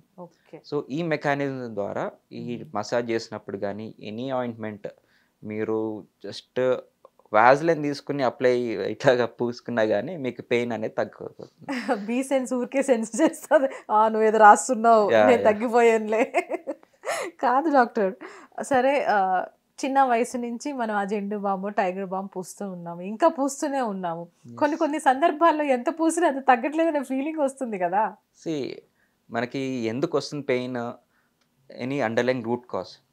పెయిన్ మనకి ఇక్కడ బాడీలో ఇక్కడ డ్యామేజ్ అవుతుంది అని మనకి సిగ్నల్ ఇస్తుంది. దాన్ని మనం అందుకుని దాన్ని ట్రీట్ చేయాలి. కానీ పైన ఎంతకాలం మనం పూసేసినా అది అక్కడే ఉంటుంది, ఏమవ్వదు. అండ్ లోపల జరగాల్సిన డ్యామేజ్ ఇంకా ఎక్కువ అయిపోతూ ఉంటుంది. అంటే ఒక ట్రీట్మెంట్ కూడా తట్టుకోలేంత స్టేజ్లోకి వెళ్ళిపోతుంది. సపోజ్ నీ జాయింట్ పెయిన్ వచ్చింది, వాళ్ళు పూసుకునే ఉంటారు, కొంతమంది టాటూ వేసుకుంటారు, పచ్చబొట్లు కూడా పొడిపించుకుంటారు అనమాట. సో ఇవన్నీ కూడా బి టైప్ ఆఫ్ రిసెప్టర్స్ని యాక్టివేట్ చేయడమే. సో టెంపరీ బైపాస్ అయిపోతుంది పెయిన్, బట్ వాళ్ళు దాన్నే బేర్ చేస్తూ లోపల కార్టిలేజ్ అంతా అరిగిపోవడం, సో 2 మోకాలు దగ్గర రావడం, కట్కట్ట శబ్దం రావడం ఫాస్ట్గా అయిపోతుంది. అట్లాగే బ్యాక్ పెయిన్ కూడా అంతే. మసాజ్ చేసుకుంటే సెట్ అయిపోతుంది అనుకుంటారు, కొంతమంది తొక్కించుకుంటారు. వీటి వల్ల కూడా వెన్నపూసలు మధ్యలో ఉన్న ఎముక ఉంటుంది, వర్టిబ్రా, అవి ఫ్రాక్చర్ అయ్యే అవకాశం కూడా ఉంటుంది. సో డాక్టర్ గారు ఇక్కడ నేను కూడా తీసుకోవాలి, తొక్కించుకోవడం అంటున్నారు కదా, కొంతమంది some doctors are there to free the bones. Like మనం ఏ పెయిన్ అయినా నెక్ పట్టేసిందని, నడుము పట్టేసిందన్నా దే విల్ నొక్కేయడం, ఫ్రీ చేయడం, లాగేస్తూ చాలా వీడియోస్ చూసాం. Is it good? వీడియోస్ చాలా బాగున్నాయి చూడడానికి, వినడానికి. కట్ సౌండ్ కూడా వస్తుంది కదా, అది కూడా చాలా ఇంట్రెస్టింగ్గా ఉంటుంది. బట్ ఇది ఇట్స్ నాట్ అలోపతి ట్రీట్మెంట్ ఏం కాదు. ఆస్టియోపాత్ అని చెప్పేసి యుఎస్లో సపరేట్ బ్రాంచ్ ఇది ఆస్టియోపాత్. దాన్నే మనం ఇండియన్స్లో ఇక్కడ కైరోప్రాక్ట్ అంటాం. సో బట్ అది ఎగ్జాక్ట్ మెకానిజంలో చేసుకుని స్కిల్ఫుల్ పీపుల్ ఉంటే అది బాగా పనిచేస్తుంది అనమాట కొంతవరకు. బట్ కరెక్ట్గా చేయకపోయినా కానీ, స్కిల్ సరిగా లేకున్నా, ఓవర్ ఎంతూజియాస్టిక్గా సరిగా చేసినా కానీ వాళ్ళకి ఇంకా ఫ్రాక్చర్ అయ్యే అవకాశం ఉంటుంది. ఆ ఫ్రాక్చర్ అయ్యి వాళ్ళకి మంచాన పడిన బారిన కూడా పడవచ్చు అనమాట. So it's a good subject, but under good hands, safe hands, it gives good results. But over enthusiastic కానీ ఇప్పుడే నేర్చుకుని కొంచెము ఎక్స్పీరియన్స్ లేకుండా చేస్తే ఇట్లా కొంచెం మందికి ఇట్లా వచ్చిన వాళ్ళు కూడా చాలా మంది ఉన్నారు. అండ్ మనకు కూడా మనం కొంతసేపు నుంచున్నా చాలాసేపు అయిన తర్వాత will break the bones like soundings, ఇట్లా సౌండింగ్స్ వస్తూ ఉంటాయి నెక్కతో, కనీసం ముక్కు, చెవు ఇవి కూడా సౌండ్స్ ఇస్తూ ఉంటారు. సో అసలు ఆ సౌండ్స్ ఎందుకు వస్తాయి? Is that good to do? మనం ఇట్లా అనుకోవడం మంచిదేనా బాడీ? సో ఇట్లా అనుకోవడంతో మనకి జాయింట్ ఏం అరిగిపోదు, ఎందుకంటే లోపల జాయింట్లో జస్ట్ గ్యాస్ అనేది డిఫ్యూజ్ అవుతుంది అంతే. సో నైట్రోజన్ గ్యాస్ అనేది మనకి శరీరంలో ఉంటుంది. జస్ట్ ఇట్లా బ్రేక్ అవడం వల్ల, ఐ మీన్ బోన్ ఏం బ్రేక్ అవ్వదు, జాయింట్ ఏం బ్రేక్ అవ్వదు, జస్ట్ గ్యాస్ అనేది డిఫ్యూజ్ అవుతుంది. ఆ సౌండ్ అనేది మనకి క్లిక్కింగ్ సౌండ్ వస్తుంది. ఎంత హ్యాపీగా హాయిగా అనిపిస్తుంది, ఫ్రీ అయిపోయినట్టు అనిపిస్తుంది డాక్టర్ గారు. జస్ట్ ఎండార్ఫిన్స్ రిలీజ్ అవుతాయి అనమాట. Happy okay. హార్మోన్స్ అనేది కొంచెం ఓహ్! షూటప్ అయ్యి okay. Maybe you will feel little better and high. So ఈ పెయిన్ థెరపీ దగ్గర పెయిన్ ఫిజిషియన్ దగ్గరికి వచ్చేసరికి so we saw knee pain చూసాము, డిస్క్ పెయిన్స్ చూసాము. సో చాలా మంది రీప్లేస్మెంట్ వరకు వెళ్తున్నారు కానీ ఈ పెయిన్ మేనేజ్మెంట్ వరకు రావడం చాలా కష్టం అవుతుంది. Yes. ఓన్లీ నీ అండ్ డిస్కేనా ఇంకా ఏమన్నా ఈ పెయిన్ మేనేజ్మెంట్తో చేసుకోవచ్చా మనం? నీ అండ్ బ్యాక్ పెయిన్ ఎందుకు ఎక్కువ వస్తుందంటే పాపులేషన్లో పెయిన్ బర్డెన్ కానీ పెయిన్ వచ్చిన ఎక్కువ మందికి ఈ back pain and knee pain చాలా కామన్. మంది ఉంటాయి. So in our life time 80% of people they have any kind of pain, especially back pain. So దీనివల్ల ఎకనామికల్ బర్డెన్ కానీ మనకి మెడికల్లో బర్డెన్ కానీ చాలా ఉంటుంది. So back pain knee pain అది కామన్గానే చూస్తుంటాం. సో ఇంకొంతమందికి ఎట్లాగా ఆక్యుపేషన్ బేస్డ్ ఉంటుంది. సపోజ్ టీచర్ ఉన్నారనుకోండి, వాళ్ళు లాంగ్ స్టాండింగ్ నుంచోడం, కరెక్ట్.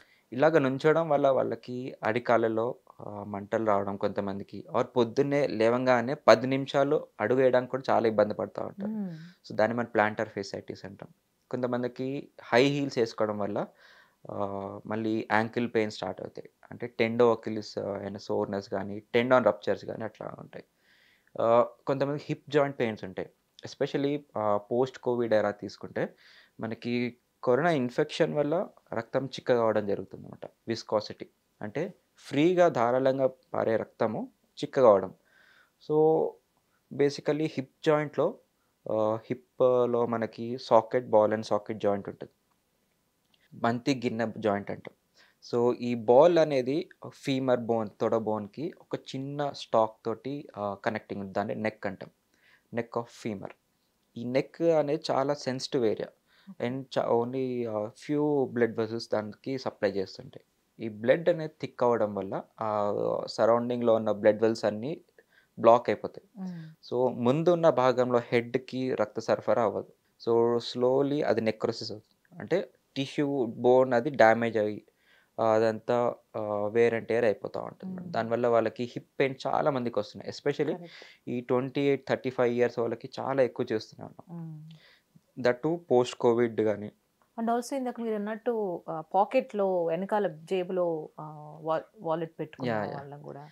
సో ఇదే హిప్ జాయింట్లో ఇంకొక కారణము మనకి పైరిఫార్మిస్ సిండ్రోమ్ అంటాం.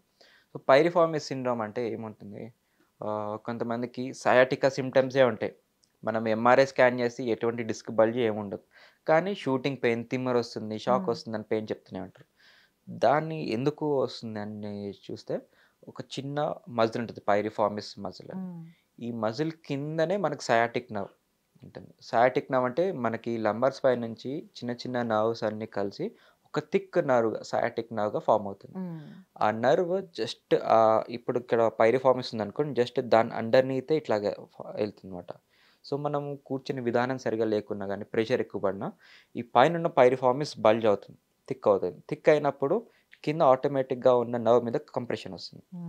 సో ఆ బటక్స్ నుంచి కాళ్ళ దాకా తిమ్మిరి రావడం అట్లాగా ఉంటుంది. దీన్ని పైరిఫార్మిస్ సిండ్రోమ్ అంటాం. So hip joint pains, పైరిఫార్మిస్ syndrome కొంతమందికి ఎస్పెషల్లీ ఫీమేల్స్లో పోస్ట్ డెలివరీ వాళ్ళకి బ్యాక్ పెయిన్ వస్తుంది అంటారు. ఎందుకు అంటే స్పైనల్ అనస్థీషియా ఇచ్చారు, లేకపోతే ఎపిడ్యూరల్ అనస్థీషియా ఇచ్చారు. మెయిన్ అది ఎవరు ఏం అడిగినా ఇంజెక్షన్ వల్ల నడుము నొప్పి. సో దీంట్లో అర్థం చేసుకోవాలి ఏంటంటే ఫీమేల్స్ ఫిజియాలజీ, ఎస్పెషలీ మనకి ప్రెగ్నెన్సీ టైంలో రిలాక్సిన్ అనే ఒక హార్మోన్ రిలీజ్ అవుతుంది. ఆ హార్మోన్ వల్ల జాయింట్స్ అన్ని లూజ్ అవుతాయి అన్నమాట. సో ఎందుకు అవ్వాలి అంటే బేబీని అకామిడేట్ చేసుకోవడానికి సరైన స్పేస్ క్రియేట్ చేసుకుంటుంది. మనకి పెల్విస్ కానీ hip joint muscles and joints కొంచెం లూజ్ అవుతాయి అనమాట. సో బేబీ స్పేస్ కోసం.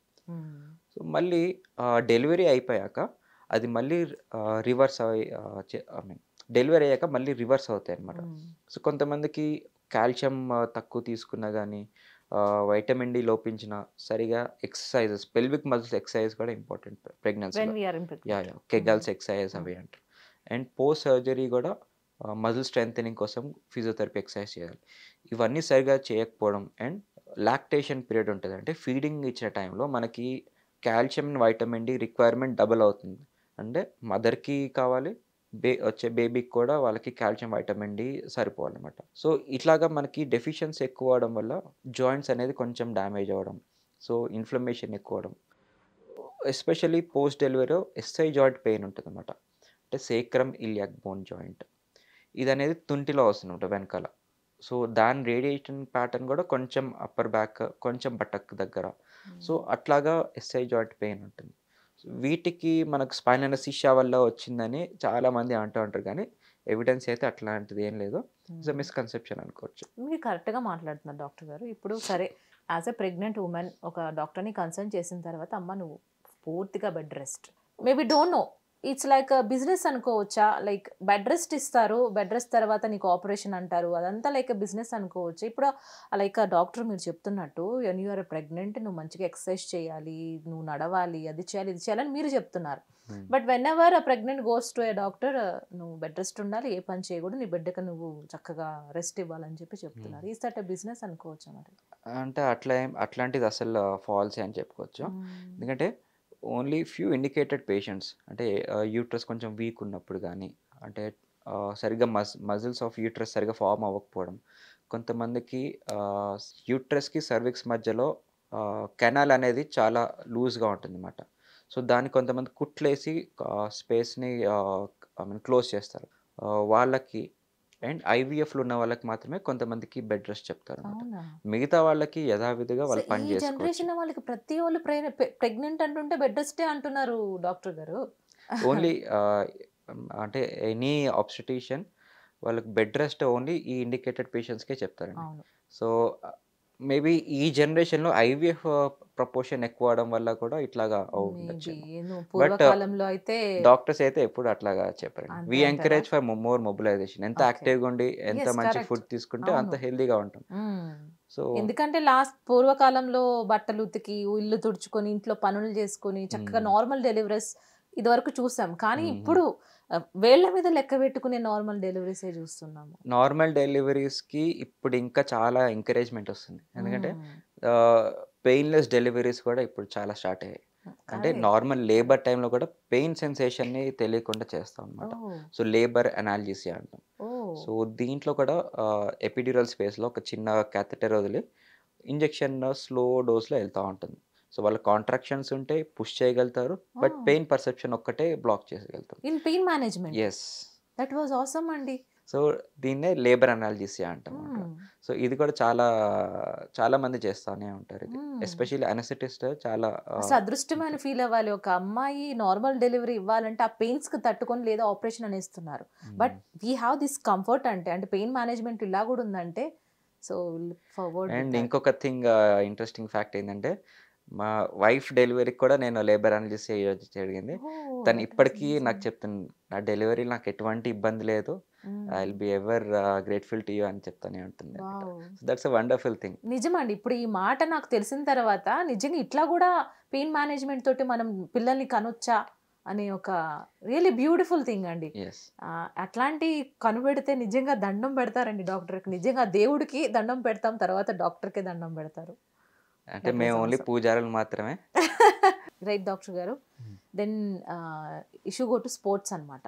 స్పోర్ట్స్ దగ్గరికి వెళితే చాలా మంది, కొంతమంది స్పోర్ట్స్ కానివ్వండి, ఇటు వర్కౌట్స్ దగ్గరికి వెళ్ళినా కూడా కొంతమంది ట్రైనర్స్ లేకుండా ఇందాక మీరు అన్నట్టు ఇష్టం వచ్చినట్టు వర్కౌట్ చేసేయడం, ఇరగొట్టుకోవడం వల్ల మీ దగ్గర రావడం. సో అట్లాగే స్పోర్ట్స్లో కూడా చాలా మందికి ఫ్రాక్చర్స్ అవుతూ ఉంటాయి. So how you deal them? ఎలాంటి పేషెంట్స్ వస్తూ ఉంటారు మీ దగ్గరికి? పెయిన్ మేనేజ్మెంట్లో ఎనీ ఇంజురీ, ట్రామా ఉంటే వాళ్ళకి రెస్ట్ కానీ సర్జన్స్ అడ్వైస్కి బాగా ఎంకరేజ్ చేస్తాం. అవేవి లేవు, పార్షియల్ టేర్స్ ఉన్నాయి, టెండాన్స్ టేర్ ఉన్నాయి, లిగమెంట్ టేర్స్ ఉన్నాయి, మజిల్స్ ఏమైనా బ్రేక్స్ ఉన్నాయి అంటే వాళ్ళకి ఎక్కడ బ్రేక్ అయింది, ఎక్కడ టేర్ అయింది అసలు ఎగ్జామినేషన్ చేసి వాళ్ళకి ఏ రేంజ్ ఆఫ్ మూమెంట్లో వాళ్ళకి లిమిటేషన్ వస్తుంది. అంటే సపోజ్ ఒక బాస్కెట్బాల్ ప్లేయర్ అన్నారనుకోండి, ఆర్ బ్యాడ్మింటన్ ప్లేయర్, వాళ్ళకి స్ట్రోక్ మొత్తం ఫుల్గా వస్తుందా, ఒక రేంజ్లో వచ్చి ఆగిపోతుందా, ఆర్ ఎనీ స్పెసిఫిక్ మూమెంట్లో పెయిన్ వస్తుందా, అదొక ఇవాల్యుయేట్ చేసుకుంటాం ఎగ్జామిన్ చేసి. అండ్ మాకు ఒక డివైస్ ఉంటుంది, మస్కులోస్కెలిటల్ అల్ట్రాసౌండ్ అని. ఎస్పెషల్లీ స్పోర్ట్స్ పీపుల్కి చాలా యూజ్ అవుతుంది.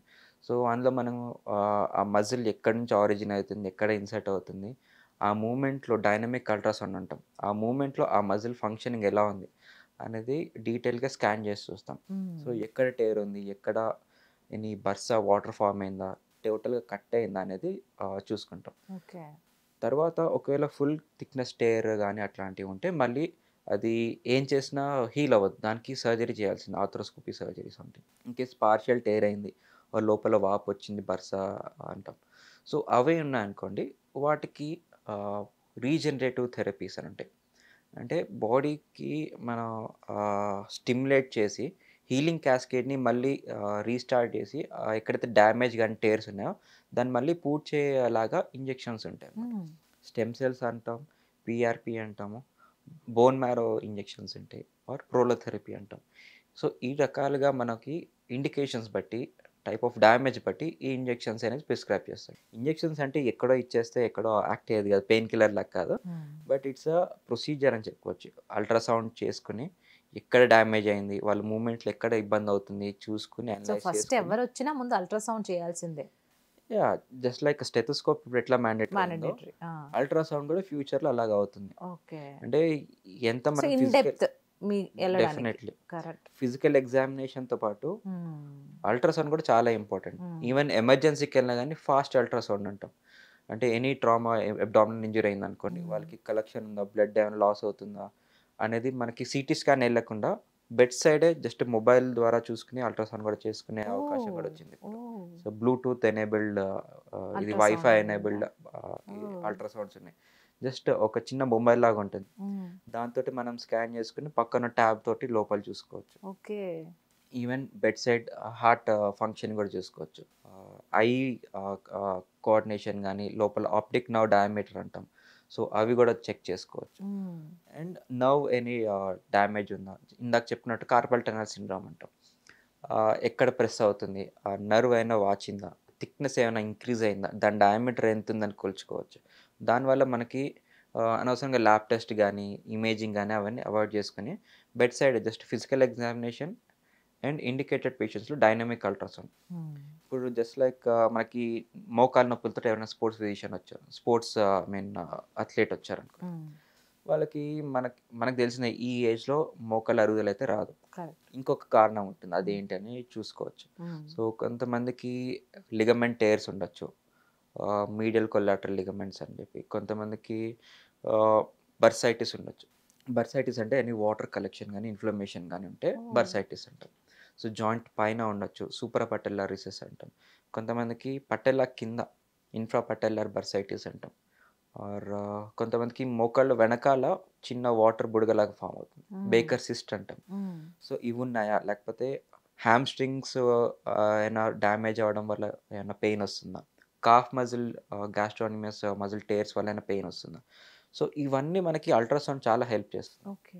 సో మనకి ఎంఆర్ఐ చేసుకొని వాళ్ళు ఒక స్కానింగ్ రిపోర్ట్ అయ్యి మళ్ళీ ఎప్పుడో అపాయింట్మెంట్ తీసుకొని వచ్చేయడం కంట బెడ్ సైడే మనకి చాలా 5 మినిట్స్‌లో ఇన్‌స్టంట్‌గా అయిపోతుంది. టైమ్‌లీ ట్రీట్మెంట్ ఇంటర్వెన్షన్ కూడా చేసుకోవచ్చు. ఓకే.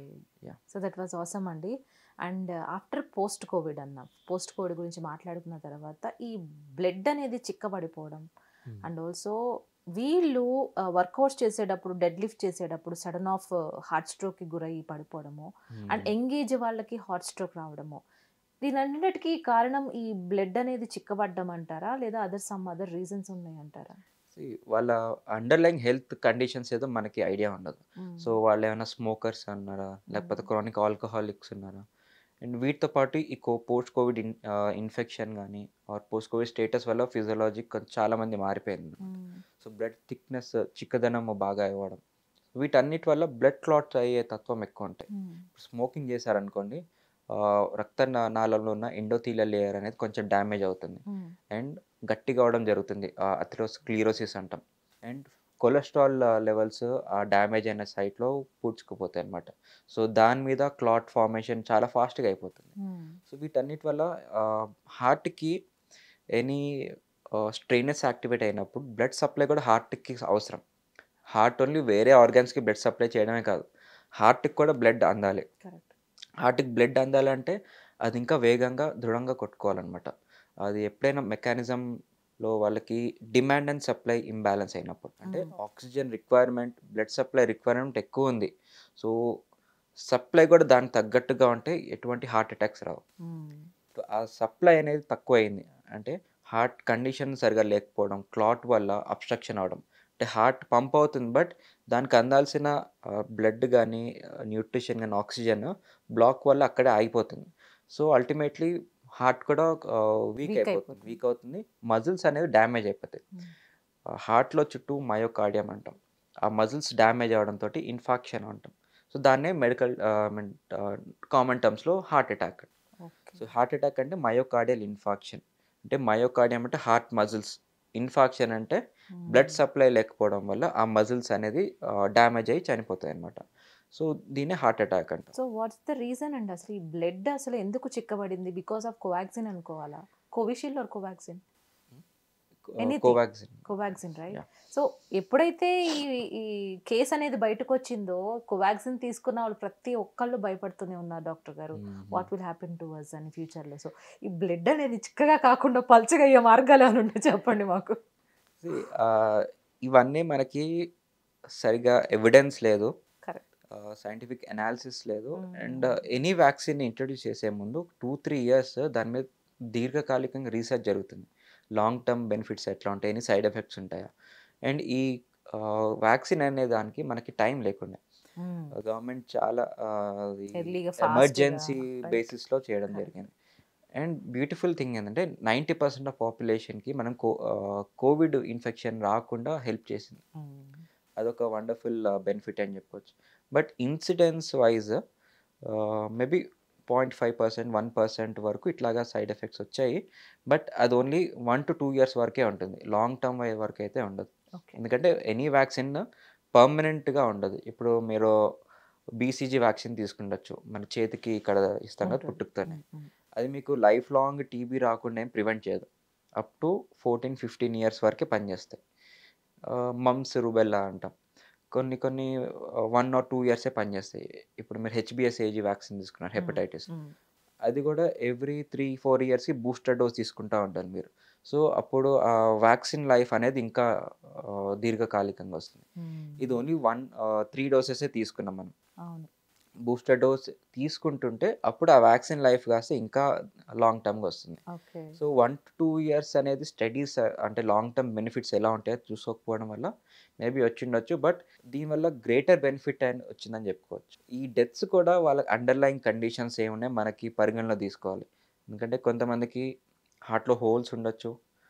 హార్ట్ అబ్నార్మల్‌గా ఉండొచ్చు.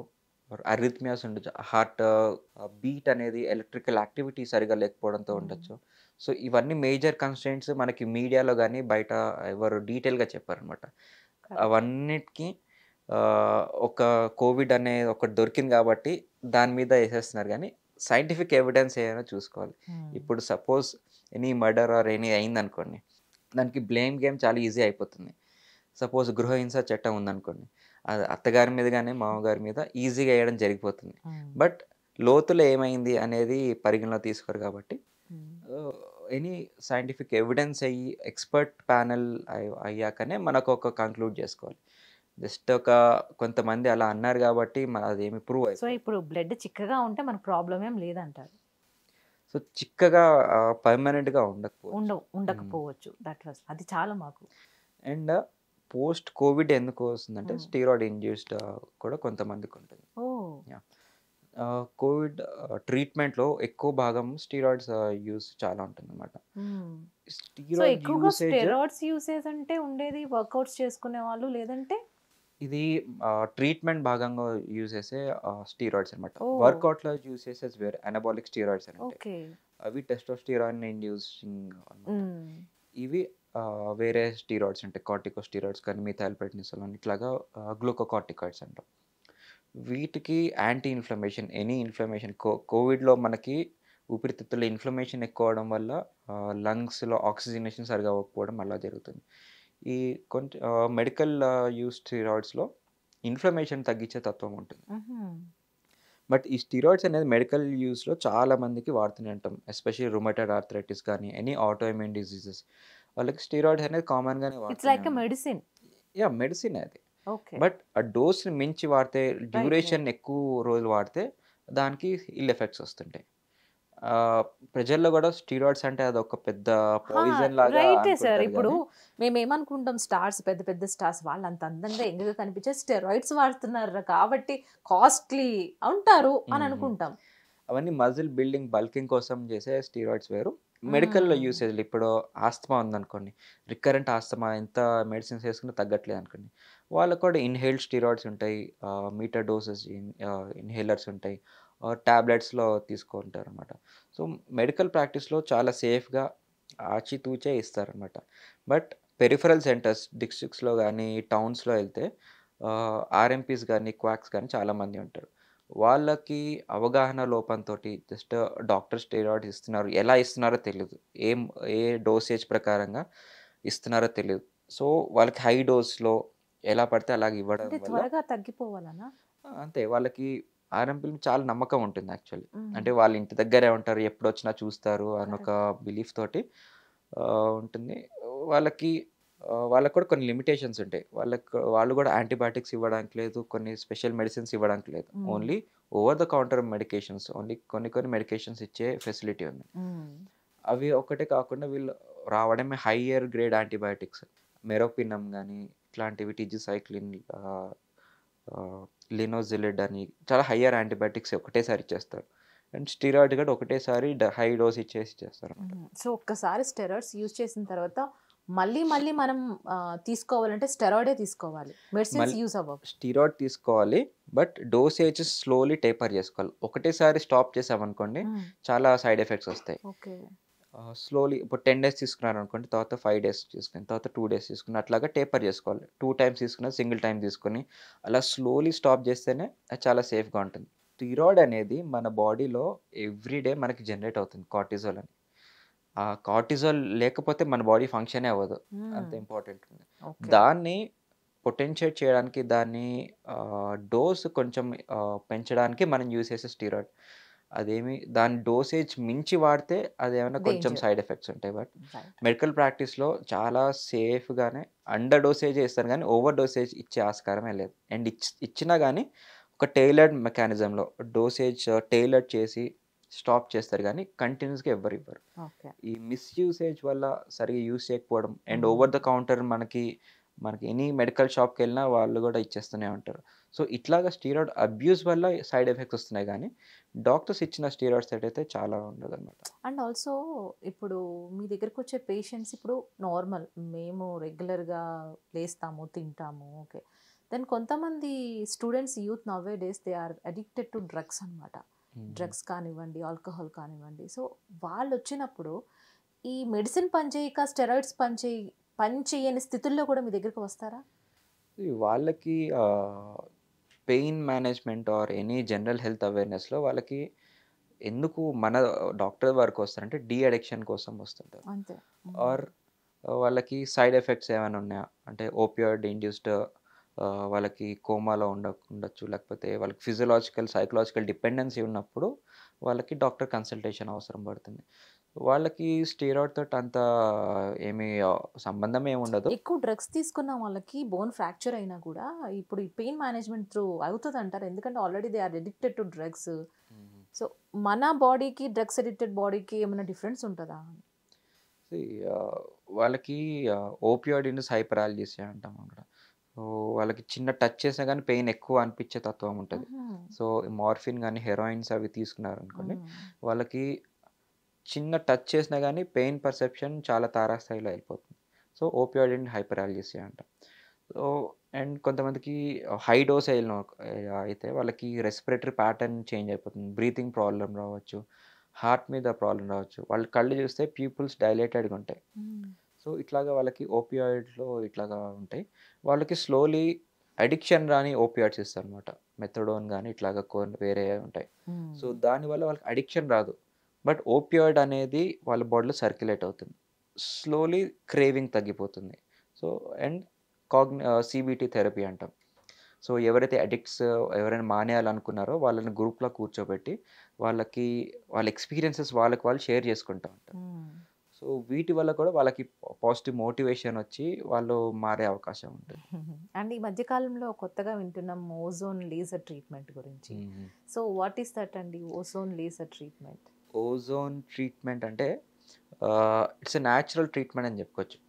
ఓజోన్ అనేది మనకి ఆల్రెడీ అట్మాస్ఫియర్‌లో ఉంది. అవును. స్ట్రాటోస్ఫియర్‌లో హ్మ్. ఉంటుంది. హ్మ్. హ్మ్. అది ఎట్లాగా ఆక్సిజన్ మాలిక్యూల్స్‌లో మనకి థండర్ లైట్నింగ్ జరిగిందనుకోండి, అది ఒక 3 మాలిక్యూల్స్ ఆఫ్ ఆక్సిజన్ లాగా కన్వర్ట్ అవుతుంది. ఆక్సిజన్ అంటే 2 మాలిక్యూల్స్. ఓజోన్ అంటే 3 మాలిక్యూల్స్ ఆఫ్ ఆక్సిజన్. ఈ 3 మాలిక్యూల్స్ ఆఫ్ ఆక్సిజన్‌లో చాలా వండర్‌ఫుల్ హీలింగ్ కెపాసిటీస్ ఉంటాయి. హ్మ్. మీరెప్పుడైనా ఫ్రెష్‌గా ఇట్లా వర్షం పడి మంచి స్మెల్ వస్తుంది. ఫ్రెష్ ఎయిర్ వస్తుంది అనిపిస్తుంది కదా!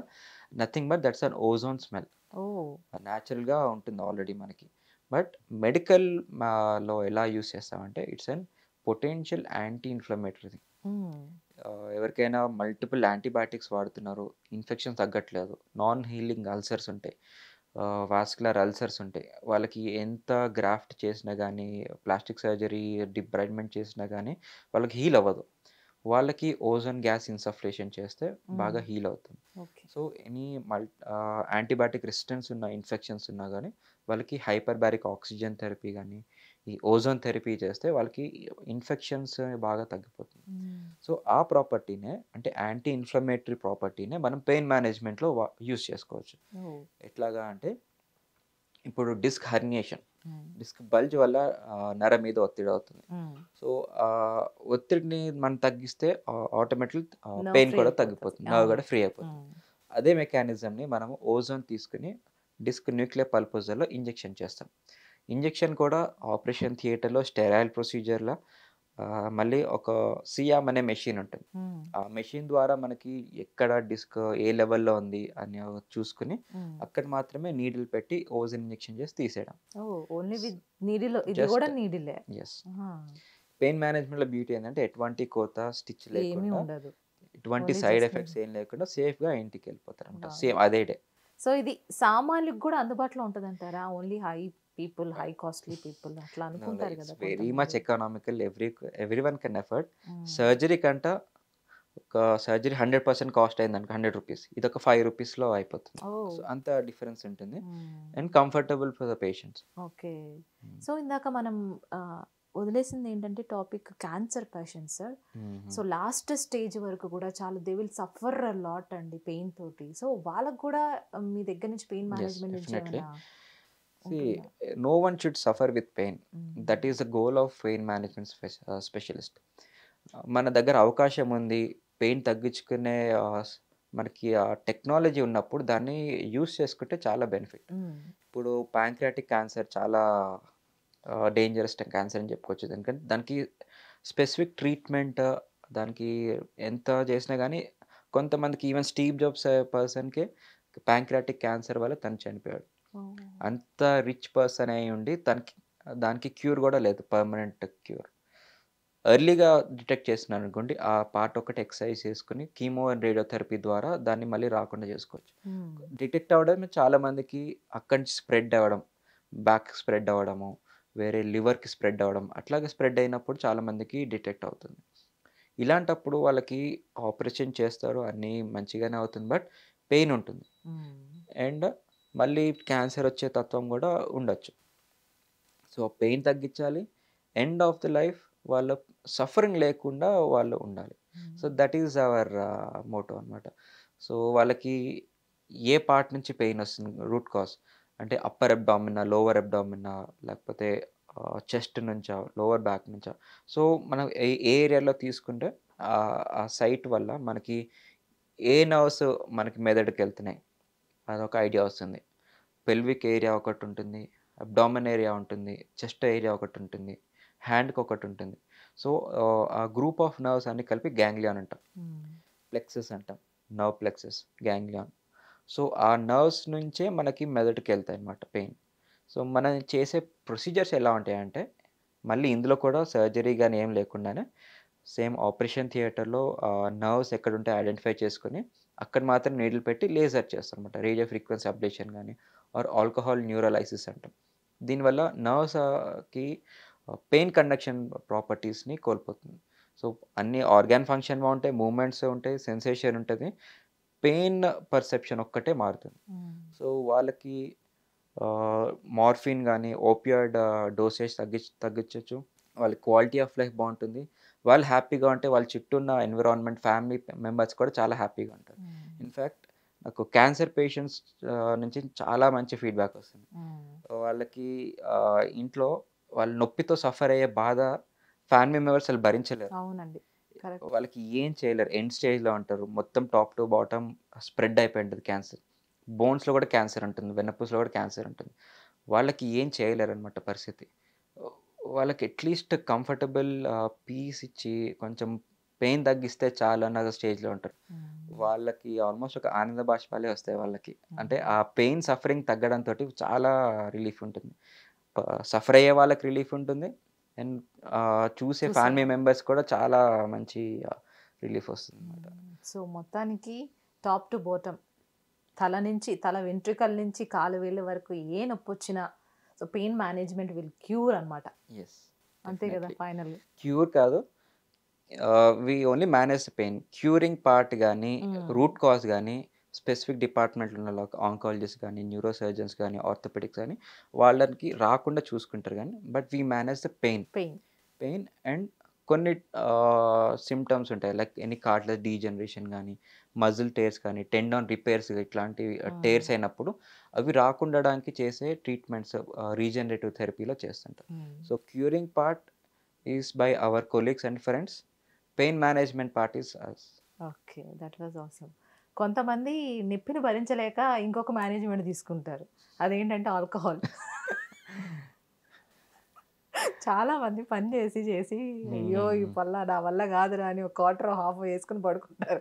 సో ఆ పెయిన్ కొంతవరకే ఉంటుంది. బట్ మీ ఇచ్చే పెయిన్ రిలీఫ్ మేనేజ్మెంట్ అనేది చాలా హెల్దీగా ఉంటుంది. సో వాళ్ళకి ఎటువంటి సజెషన్ చేస్తారు మీరు? ప్రతిరోజు ఎందుకురా బాబు తాగుతూ ఉంటారు మీరు?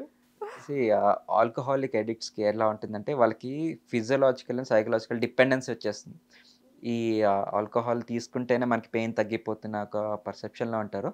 వాళ్ళకి ఏమవుతుందంటే ఈ ఆల్కహాల్ వల్ల లోపల ఇన్ఫ్లమేటరీ మీడియేటర్స్ ఎక్కువ అవుతుంటాయి. సో చిన్న చిన్న వాటికి కూడా వాళ్ళకి పెయిన్ థ్రెషోల్డ్ తగ్గిపోతుంది. పించ్ చేసినా కానీ అది ఒక కత్తితో కోసినట్టు పెయిన్ వస్తుంది. సో పెయిన్ పర్సెప్షన్ ఆల్టర్ అయిపోతుంది. అండ్ వాళ్ళకి dehydration, electrolyte imbalance, liver damage అవ్వడం. సో వీటి వల్ల వాళ్ళకి మందులు కూడా వేసుకోలేరు. లివర్ అనేది ఒక్కసారి డ్యామేజ్ అయితే ఏ మెడిసిన్ పనిచేయదు.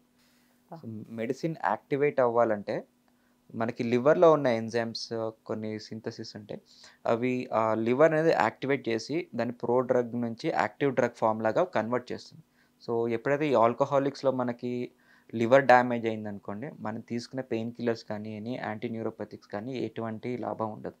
సో వాళ్ళకి చిన్న డోస్ కోసం ఇప్పుడు సపోజ్ ఒక 100 mg ఇవ్వాల్సిన డోస్ ఉంది, వాళ్ళకి 10 mg ఇవ్వాల్సి వస్తుంది. ఎందుకు అంటే బాడీలో మెటబాలిజం అవ్వదు, టాక్సిటీ పెరిగిపోతుంది. 10 mg ఇస్తే ఎటువంటి లాభం కూడా ఉండదు. సో ఇట్లాగా వాళ్ళకి సెల్ఫ్ హార్మే చేసుకుంటారు.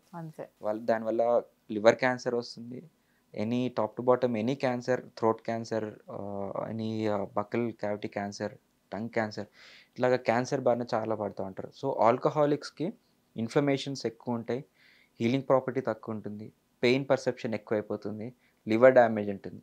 ఇన్ని సైడ్ ఎఫెక్ట్స్ ఏ ఉంటాయి. బట్ సైకలాజికల్ డిపెండెన్స్ వల్ల వాళ్ళకి పెయిన్ తగ్గుతుంది. అంటే వాళ్ళకి ఆ సెడేషన్ వల్ల పెయిన్ తగ్గుతుందేమో అనుకుంటారు, కానీ నెక్స్ట్ డే మార్నింగ్ లేస్తే ఇంకా డబులే అవుతుంది పెయిన్. ఇన్ కేస్ ఇది స్మోకింగ్ చేసే వాళ్ళకి కూడా ఒకటే థియరీనా? ఎస్, స్మోకింగ్ అనేది బ్యాక్ పెయిన్కి చాలా లోన్ చేస్తుంది. బ్యాక్ పెయిన్ కానీ జాయింట్ పెయిన్స్కి. ఎందుకంటే స్మోకింగ్ వల్ల రక్తనాళం కన్స్ట్రిక్ట్ అయిపోతాయి. ఇప్పుడు వాసోడైలటేషన్ అంటాం. వాసోడైలటేషన్ అంటే బ్లడ్ వెసల్ ఓపెన్ అవుతే బ్లడ్ సరఫరా ఈజీగా అవుతుంది. వాసో కన్స్ట్రిక్షన్, బ్లడ్ వెసల్ కాంట్రాక్ట్ అవుతుంది. కాంట్రాక్ట్ అయినప్పుడు బ్లడ్ స్మూత్గా వెళ్ళదు, అక్కడే ఆగిపోతుంది. సో జాయింట్స్కి కానీ, వెన్నపూసకి కానీ, డిస్క్కి కానీ బ్లడ్ సప్లై తక్కువ అయిపోతుంది. సో వాళ్ళకి బ్యాక్ పెయిన్ వచ్చే ఇన్సిడెన్స్ డబుల్ ఆర్ ట్రిపుల్ ఉంటుంది. సో స్మోకర్స్కి బ్యాక్ పెయిన్, జాయింట్ పెయిన్స్ చాలా ఎక్కువగానే వస్తుంది. బట్ బేసికల్గా ఈ యూత్ అందరూ మరి లైఫ్ స్టైల్ మార్చేసుకున్నాం సార్ మేము. మీరు ఏమన్నా సరే మేము 12కి లాస్ట్ 12 AM తింటాము, తాగుతాము, స్మోక్ చేస్తాము, ఏమైనా చేస్తాం అంటున్నారు. సో ఈ జనరేషన్ యూత్కి వాట్ యూ గివ్ మెసేజ్ అంటే ఏం చెప్తారు? వాళ్ళు ఎంత అవేర్నెస్ ప్రోగ్రామ్స్ టీవీలో కానీ సినిమాల్లో కనిపించినా కానీ అదొక టైం పాస్ స్కిప్ లాగా స్కిప్ చేస్తున్నారు కానీ దాని సీరియస్నెస్ ఇంపాక్ట్ తెలియట్లేదు. ఇప్పుడు తెలియదు వాళ్ళకి. అదే వాళ్ళ ఏమనుకుంటా 10 ఇయర్స్ తర్వాత వాళ్ళు ఎలా ఉండాలి అని ఒక అవగాహన ఉండాలి వాళ్ళకి. ఇలాగే ఉంటే మేము ఎలా అయిపోతాము అంటే వాళ్ళకి సీరియస్నెస్ లేక ఇంట్లో ఎవరికైనా ఇన్సిడెంట్ అయితే కానీ వాళ్ళకి ఆ ఇంపాక్ట్ తెలియదు. వాళ్ళకి తెలిసే వరకు చేయి జారిపోతుంది అనమాట. సో వాళ్ళకి 10 ఇయర్స్ తర్వాత ఎలా ఉండాలి అని ఒక అవగాహన ఉండాలి వాళ్ళకి. సో మనం హెల్తీగా ఉండాలి, మన వల్ల ఎవరు సఫర్ అవ్వకూడదు, మన ఫ్యామిలీ మెంబర్స్ సఫర్ అవ్వకూడదు, మన పార్ట్నర్స్ కానీ వాళ్ళ ఫ్యూచర్ కిడ్స్ కానీ ఎటువంటి వాళ్ళ వల్ల నష్టం జరగకూడదు అని ఒక ఆలోచన వచ్చినప్పుడే వాళ్ళు మారుతారు. మనం ఎంత చెప్పినా ఎన్ని మెసేజ్లు ఇచ్చినా వేస్ట్ అంటారు డాక్టర్ గారు. అండ్ ఫైనల్గా చిన్నప్పటి నుంచి ఒక సర్టన్ ఏజ్ అంటే ఒక 50 అనుకోండి, ఇప్పుడు లైఫ్ స్పాన్ 50 వరకు హెల్దీగా ఉంటామా, 40 వరకు ఉంటామో, 30 వరకు ఉంటామో తెలియదు. So in this life span మనం హెల్దీగా మన బోన్స్ ఉంచుకోవాలంటే what kind of food on what kind of diet we can take? అంటే డైట్తోనే వెళ్తుంది మంచిదా, లేదంటే ఇంకా ఏమన్నా యాడ్ చేసుకుంటే మంచిదా లైఫ్ స్టైల్? సో లైఫ్ స్టైల్లో ఫుడ్ ఎంత ఇంపార్టెంటో ఎక్సర్సైజ్ కూడా అంతే ఇంపార్టెంట్. ఈ ఫుడ్ అనేది మన కిచెన్లోనే ఒక మెడికల్ షాప్ అని చెప్పుకోవచ్చు. మెడికల్ షాప్కి వెళ్ళి మందులు తీసుకోవాల్సిన అవసరం లేదు, మన కిచెన్లోనే చాలా ఉంటాయి. ఎస్పెషల్లీ మన ఇండియన్స్లో పసుపు అనేది చాలా ఎక్కువగా వాడుతూ ఉంటాం. ఈ పసుపులో యాంటీ ఇన్ఫ్లమేటరీ ప్రాపర్టీస్ చాలా ఉంటాయి. టర్మరిక్ క్యూర్క్యుమిన్ అంటాం, ఇది ఇంగ్లీష్ వాళ్ళు వాడే పదం, మనము పసుపు అంటాం. పేటెంట్ రైట్స్ వాళ్ళు తీసుకున్నారు కానీ మనం ఎప్పటి మాత్రమే. దీనికి హీలింగ్ ప్రాపర్టీస్ ఉంటాయి, వోండ్ హీలింగ్ ప్రాపర్టీస్ ఉంటుంది, జాయింట్ని కూడా హీల్ చేస్తుంది. మోకాలు అరుగుదల ఉన్న వాళ్ళకి చాలా వండర్ఫుల్గా యూజ్ అవుతుంది. అండ్ ఫుడ్లో ఇంకొకటి చూసుకోవాలంటే లెట్యూస్ కానీ, బ్రోకలీ కానీ, ఆర్ అవకాడో కానీ, ఇవన్నిటికీ కూడా యాంటీ ఆక్సిడెంట్ ప్రాపర్టీస్ ఎక్కువ ఉంటాయి. సిట్రస్ ఫ్రూట్స్లో వైటమిన్ సి ఉంటుంది, and vitamin D containing dairy products, and calcium ఉంటుంది. ఎగ్స్లో కూడా vitamin D, calcium and proteins ఉంటాయి. వీటన్నిటితో బాడీ చాలా హెల్తీగా ఉంటుంది.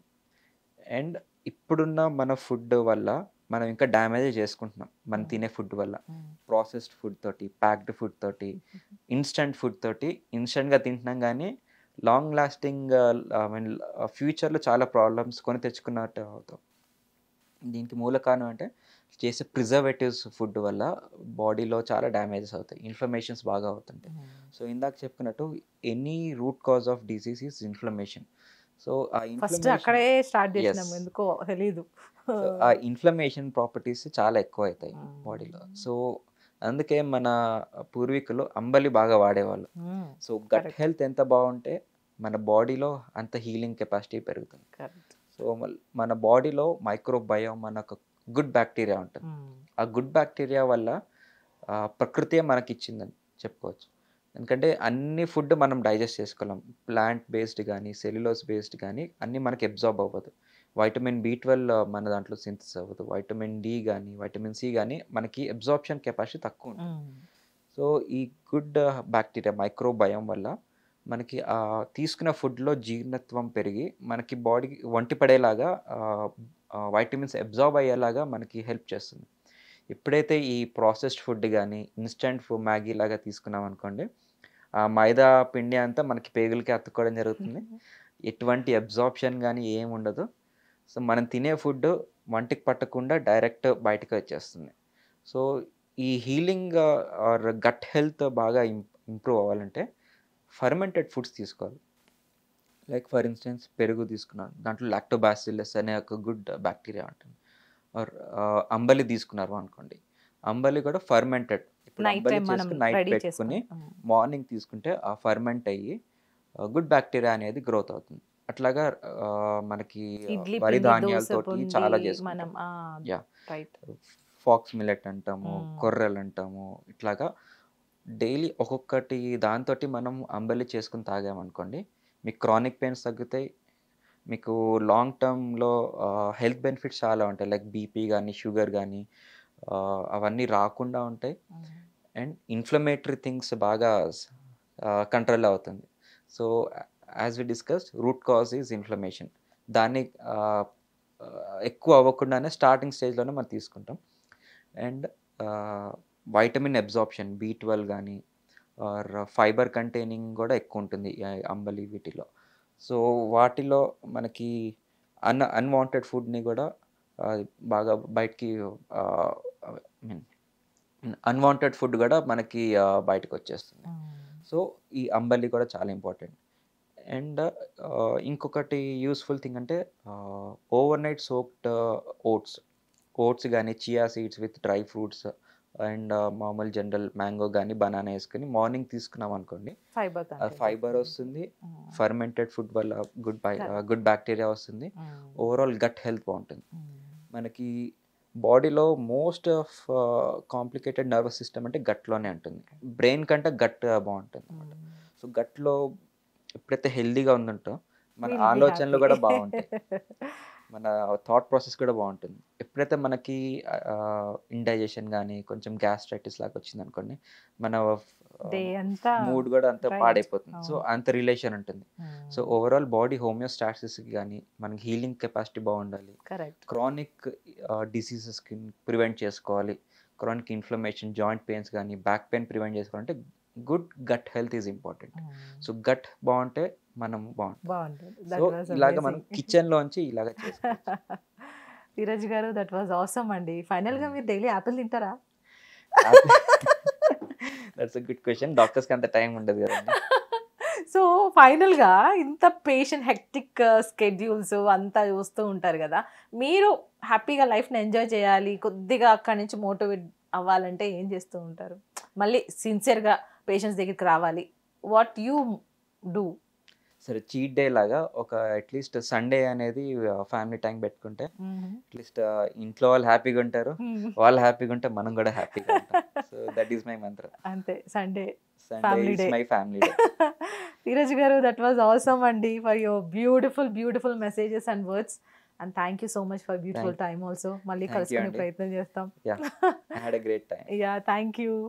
సో గైస్, చూసారు కదా, సో మొత్తానికైతే అంత పెద్ద పాడ్కాస్ట్ అయింది ఈరోజు ధీరజ్ గారితో. సో డాక్టర్ గారు చాలా విషయాలు మనతో పంచుకున్నారు. సో మీరు కూడా వాటిని పాటించాలని మనస్ఫూర్తిగా హిట్ టీవీ త్రూ మేము కూడా కోరుకుంటున్నాము. మరో డాక్టర్తో మళ్ళీ కలుసుకునే ప్రయత్నం చేద్దాం. This is Reena signing off.